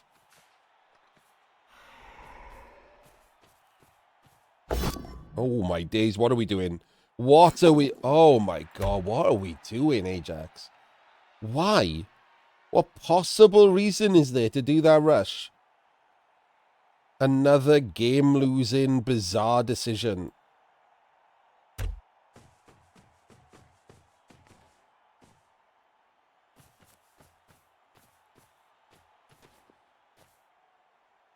Do we... How... If he was here... Is that any worse? Ghoul there and a screen, other side of a screen. And no, none of these Zons can go round that screen. Let's put the ghoul the other side of the zombies.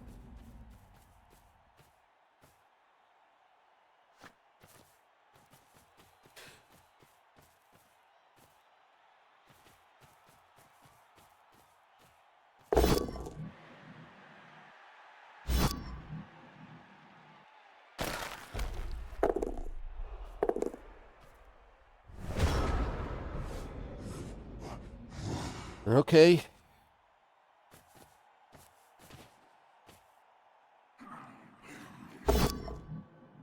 Oops. It's a POW.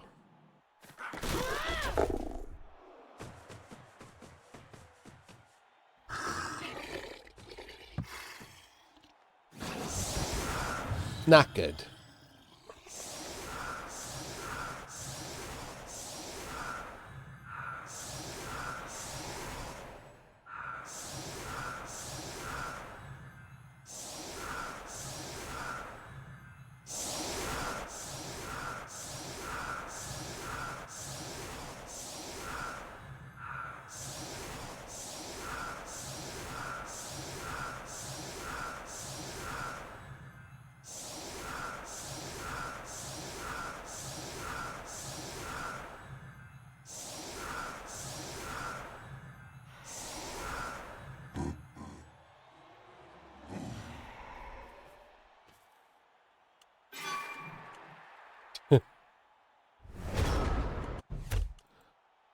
Do we know how to do the Amazon one turn here? Split LOS, but not super split. So it's not easy to do the Amazon one turn yet. Wait, hang on, we got enough players. Oh, we don't, never mind.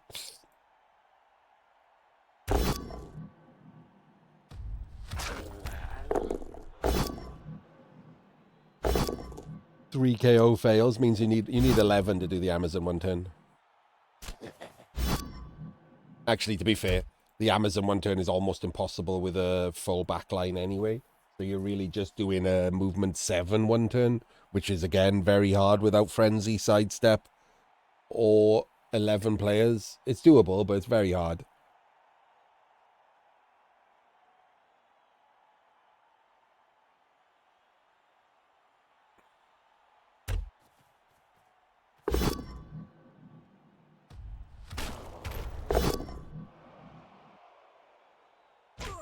Just a stun.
I'm kind of thinking what I would do here if I was the Zons. Did they fail 6 KO rolls?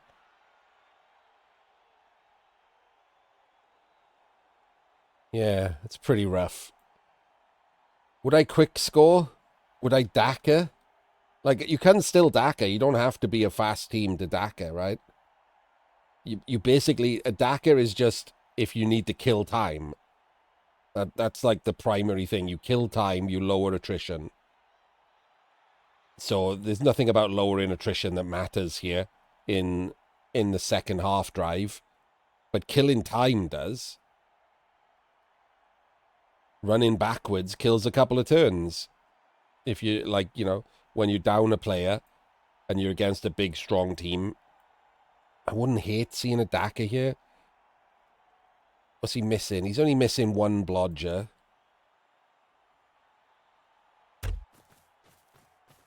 Wouldn't have hate today. And I could have talked about a Daka again, which is one of my favorite things to talk about. And these are blockless blocks, right?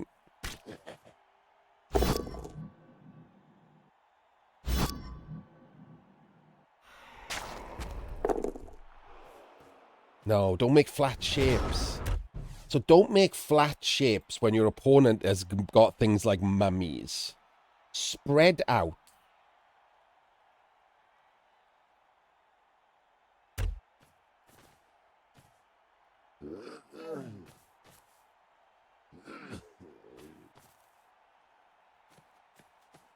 Oh, what a surprise. He just walked up and stood on a flat shape. Oh, what a surprise. He just walked up and stood on a flat shape.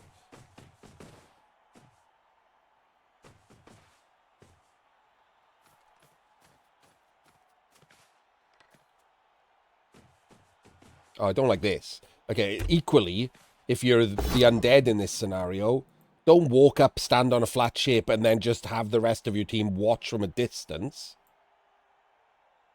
Why did we one dice? I mean, we got a POW, so I guess that's why we one dice.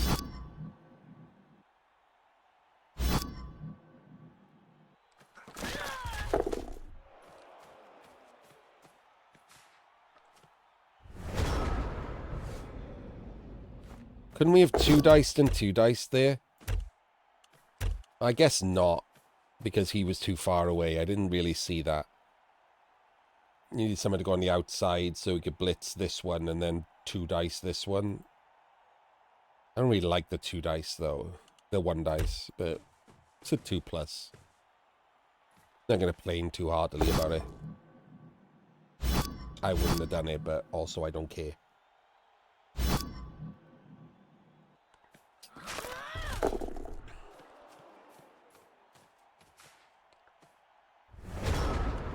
And now, because of this flat shape, all four of these are in trouble. Like, all four of these are just in trouble, right? They've all got to dodge. Which is the last thing you want to do as Amazons. No one should be wanting to 1 in 9 dodge, ever.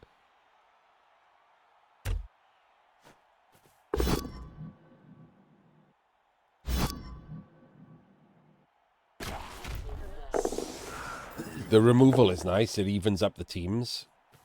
Oh no, we're going to punch a mummy, aren't we? Okay.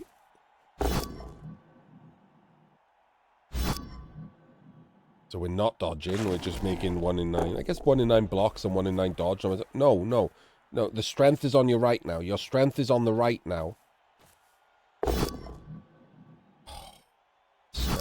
Your strength was on the right. You just POW'd the mummy. All you can do is stand up. You have a 2 dice block here. You move these players over to the right. Everyone's safe. And then these guys dodge.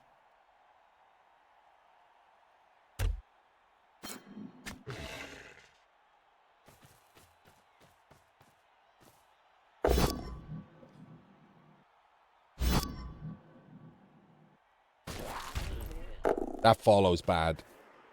The problem with that follow is it opens up the guard big girl to the tackle. Because there's nothing covering these squares at the back to be assists. So you can just put 2 assists in and just blitz the big girl with tackle, which is just real bad.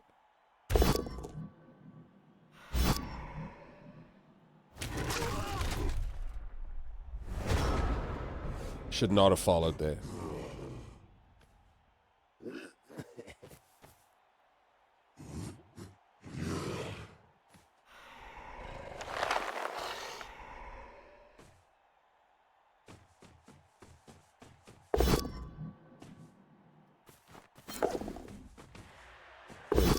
Oh, we were just one dice in the ball. I was like, wait, who's actually, like, sacking the ball, though? And he's like, this is the assist.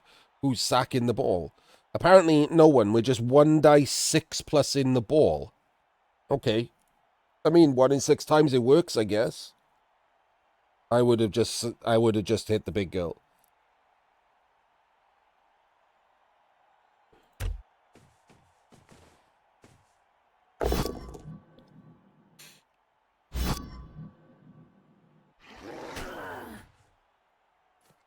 Why is he followed?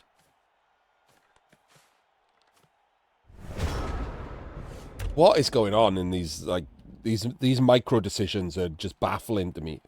Why is he followed? Just straight on to 2 dice with block. What? What? No way.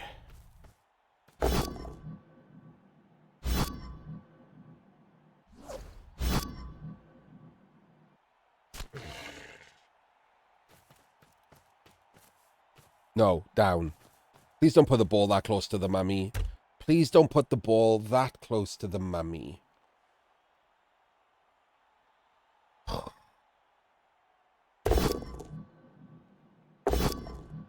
Oh. Oh, that hasn't worked out for you. Gee, I wonder if now there's going to be 2 dice on the ball because it's that close to a mummy.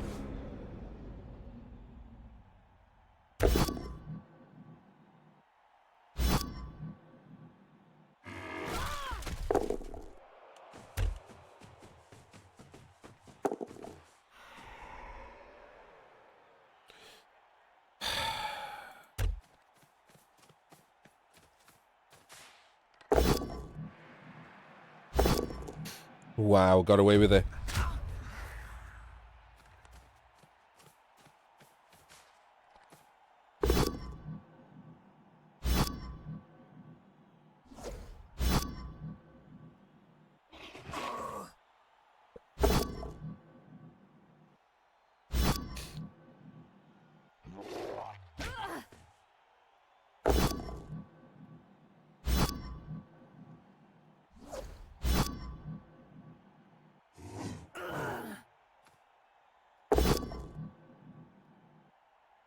By my opinion, yeah, you should be thinking about breaking away. This has gone wrong. You should be thinking about breaking away. So for me, the blitz is the ghoul. Out of the way. And the strength 4 comes round there for this hit. Who can then hit and run back here to be a screen. This jump up 1 dice. To get tackle off the ball. And then the ball fucks off round here. And this one comes round and screens above. So we'll have someone there, someone there, someone there. Wait, no, someone there, someone there, someone there, and the ball there. If you wanted, you could do a 1 in 9 to make this a jump up 2 dice. But I don't think it's any better, right? This is just a 1 in 36. So that's my move, and I have the ball up there now.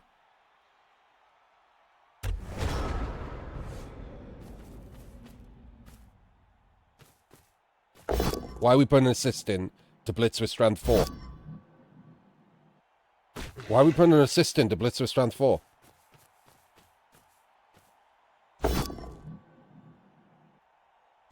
Okay, but now are you both dodging from tackle or something? No, what? Out! What are you doing? Why are you not going out?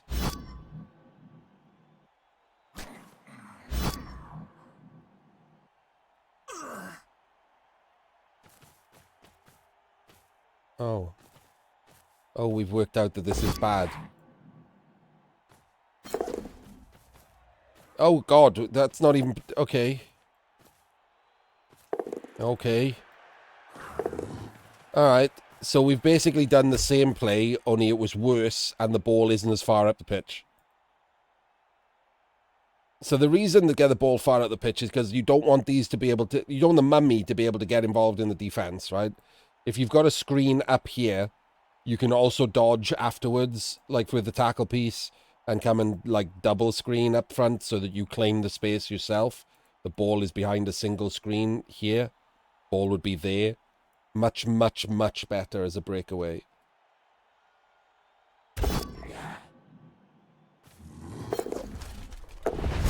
Snake into removal. Evens up the teams again, right? 5, 6, 7, 8, 9 versus 9. Oh, is it? Oh, it's 9 versus 8. Doesn't even up the teams. Zons still have the man advantage, but they've jammed themselves into a corner, and instead of having an elongated screen, have a cage with 2 people protecting the back of the ball, which is just a terrible decision.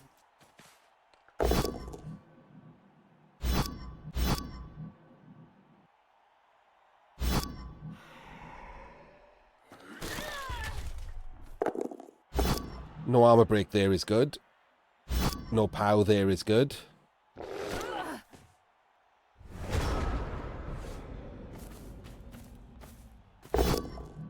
POW there is good. We're just going to end up sideline caging though, surely. Hit and run up the pitch.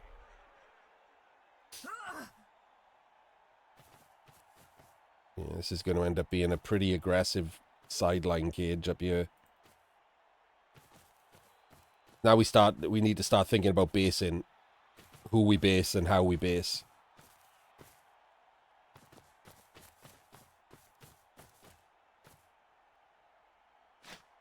Oh, well, we haven't stood this Jaguar up.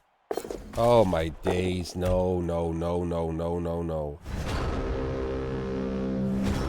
I mean, the Jaguar should have just stood up, right? It bases the tackle and the mummy unless he does a 1 in 9 block. And then this one can stand up and base him. Like, everyone's based then. Who's coming in to make this difficult? Then you do the dodge.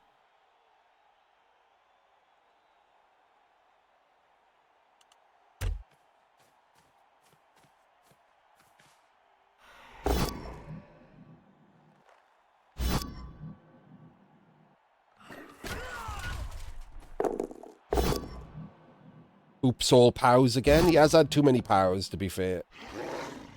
Remind me to check the dice at the end. The undead pows have been pretty horrific. Yeah, look at that crazy. 3 30% pows in a row. But now, look, the mummy you didn't base is an actual problem. Ta-da! Problem.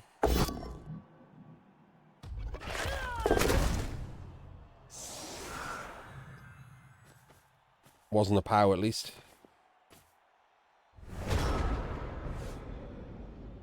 Guess we just red dice.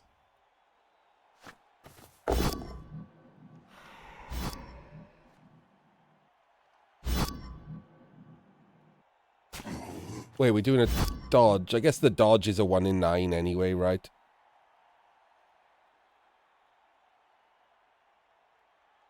Yeah, I guess the dodge is a 1 in 9 anyway, because we could have just red diced the ghoul off, right? And then 1 dice the mummy. No, that doesn't work. It doesn't work, because the 1 dice on the mummy pushes, unless it's a pow, goes there. Yeah, never mind.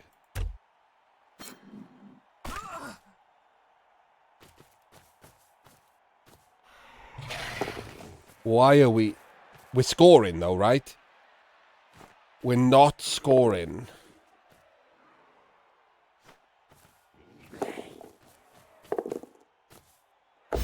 Now we're basing the mummies? Oh my god.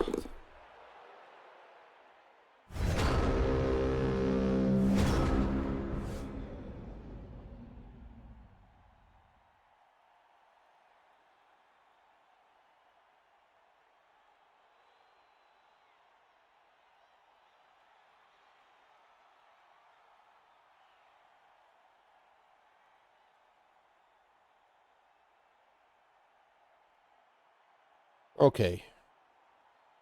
Stand in the idiot square.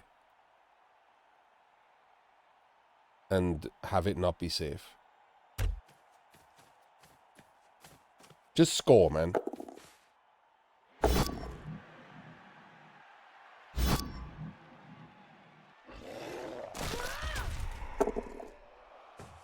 Scoring gives you solid chances of a draw. Hows are crazy, to be fair.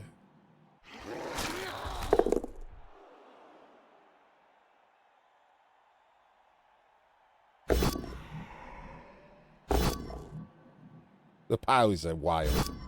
Actually wild. Yeah, okay. That's a nonsense on the pows, but he should have just scored.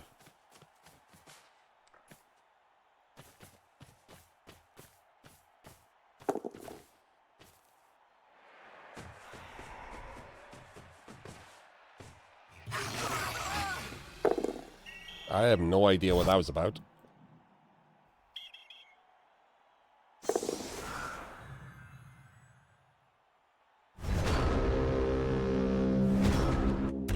So 1, 2, 3 blitz. So 4, 5, 6, 7, 8, 9. Ugh. Can't do anything about this tackle piece just hitting you in the next turn other than hoping you roll like 4+. It's pretty rough now. Almost certainly have lost. Should have just scored, man.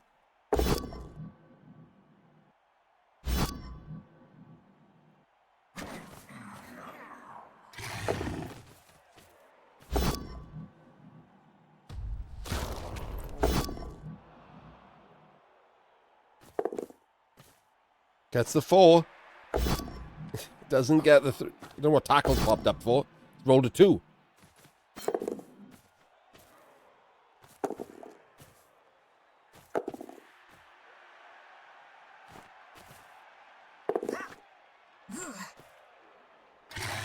Nice. Nicely done there.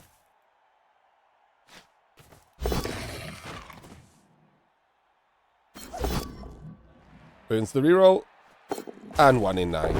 Into its own death. Unfortunate. That was a good try.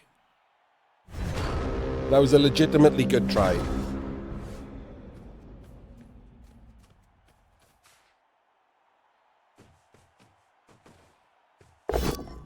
And it's a full pow. Holy shit. That is some actual crazy dice. But you can't learn from the dice, right? The dice sucked there for the Amazons. Crazy, crazy sucked. Probably could have got away with it without those dice. But that's not how you should play Blood Bowl, right? You shouldn't be looking to get away with stuff. You should be looking to not need the dice.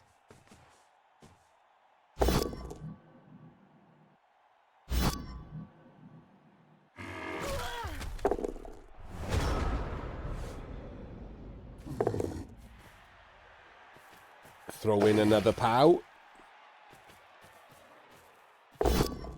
That's a skull.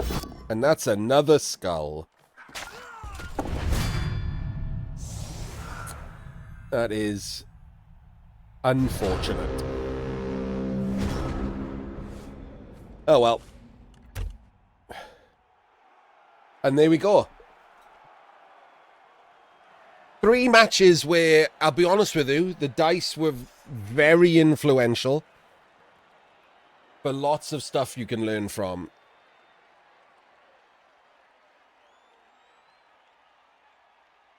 Because what else are they going to do? You don't want a 1 in 9 dodge everywhere, right? They're not elves. They got human agility. Just having dodge, they use dodge as a defensive skill, not as a movement skill. They can fall back on the dodges, but as soon as they get 1 skill, they're blodgers. And they don't want to dodge. Blodgers don't want to dodge. Low armor blodgers that don't have agility 2+ do not want to dodge. Because 1 in 9 times, they roll an armor roll.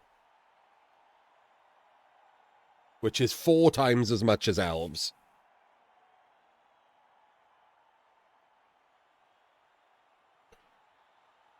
They have 2 strength 4 that come with defensive that usually go then block guard.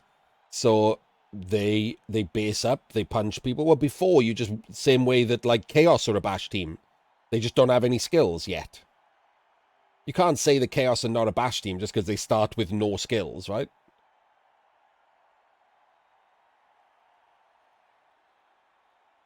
It's not that you play them bad. Sometimes you have to dodge away. It's just overall, that shouldn't be your plan. You should be planning to take blocks. You should be planning to play like a bash team. Put in an assist, take a 2 dice block. It's still a 1 in 9, right? If you can get a 2 dice block, it's still a 1 in 9, but A, you have a choice of re-rolling it, and B, if you do 1 in 9, you usually take your opponent down with you as well. So that it's just better than taking the dodge.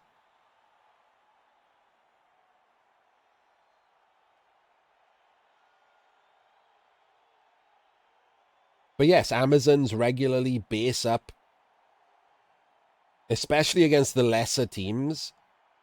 But they can still fight against, like, actual bash teams, like against Undead here.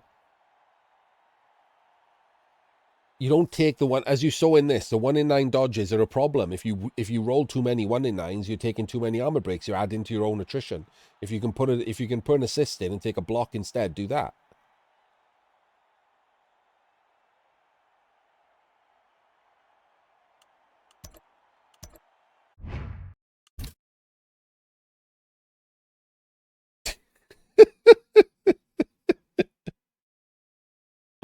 Look at those pows. Look at them.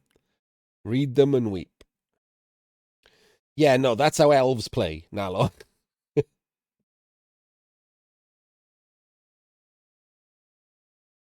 What you're doing there is you've mistaken Amazons for elves. Enjoy yourself, Hargrim. Good luck.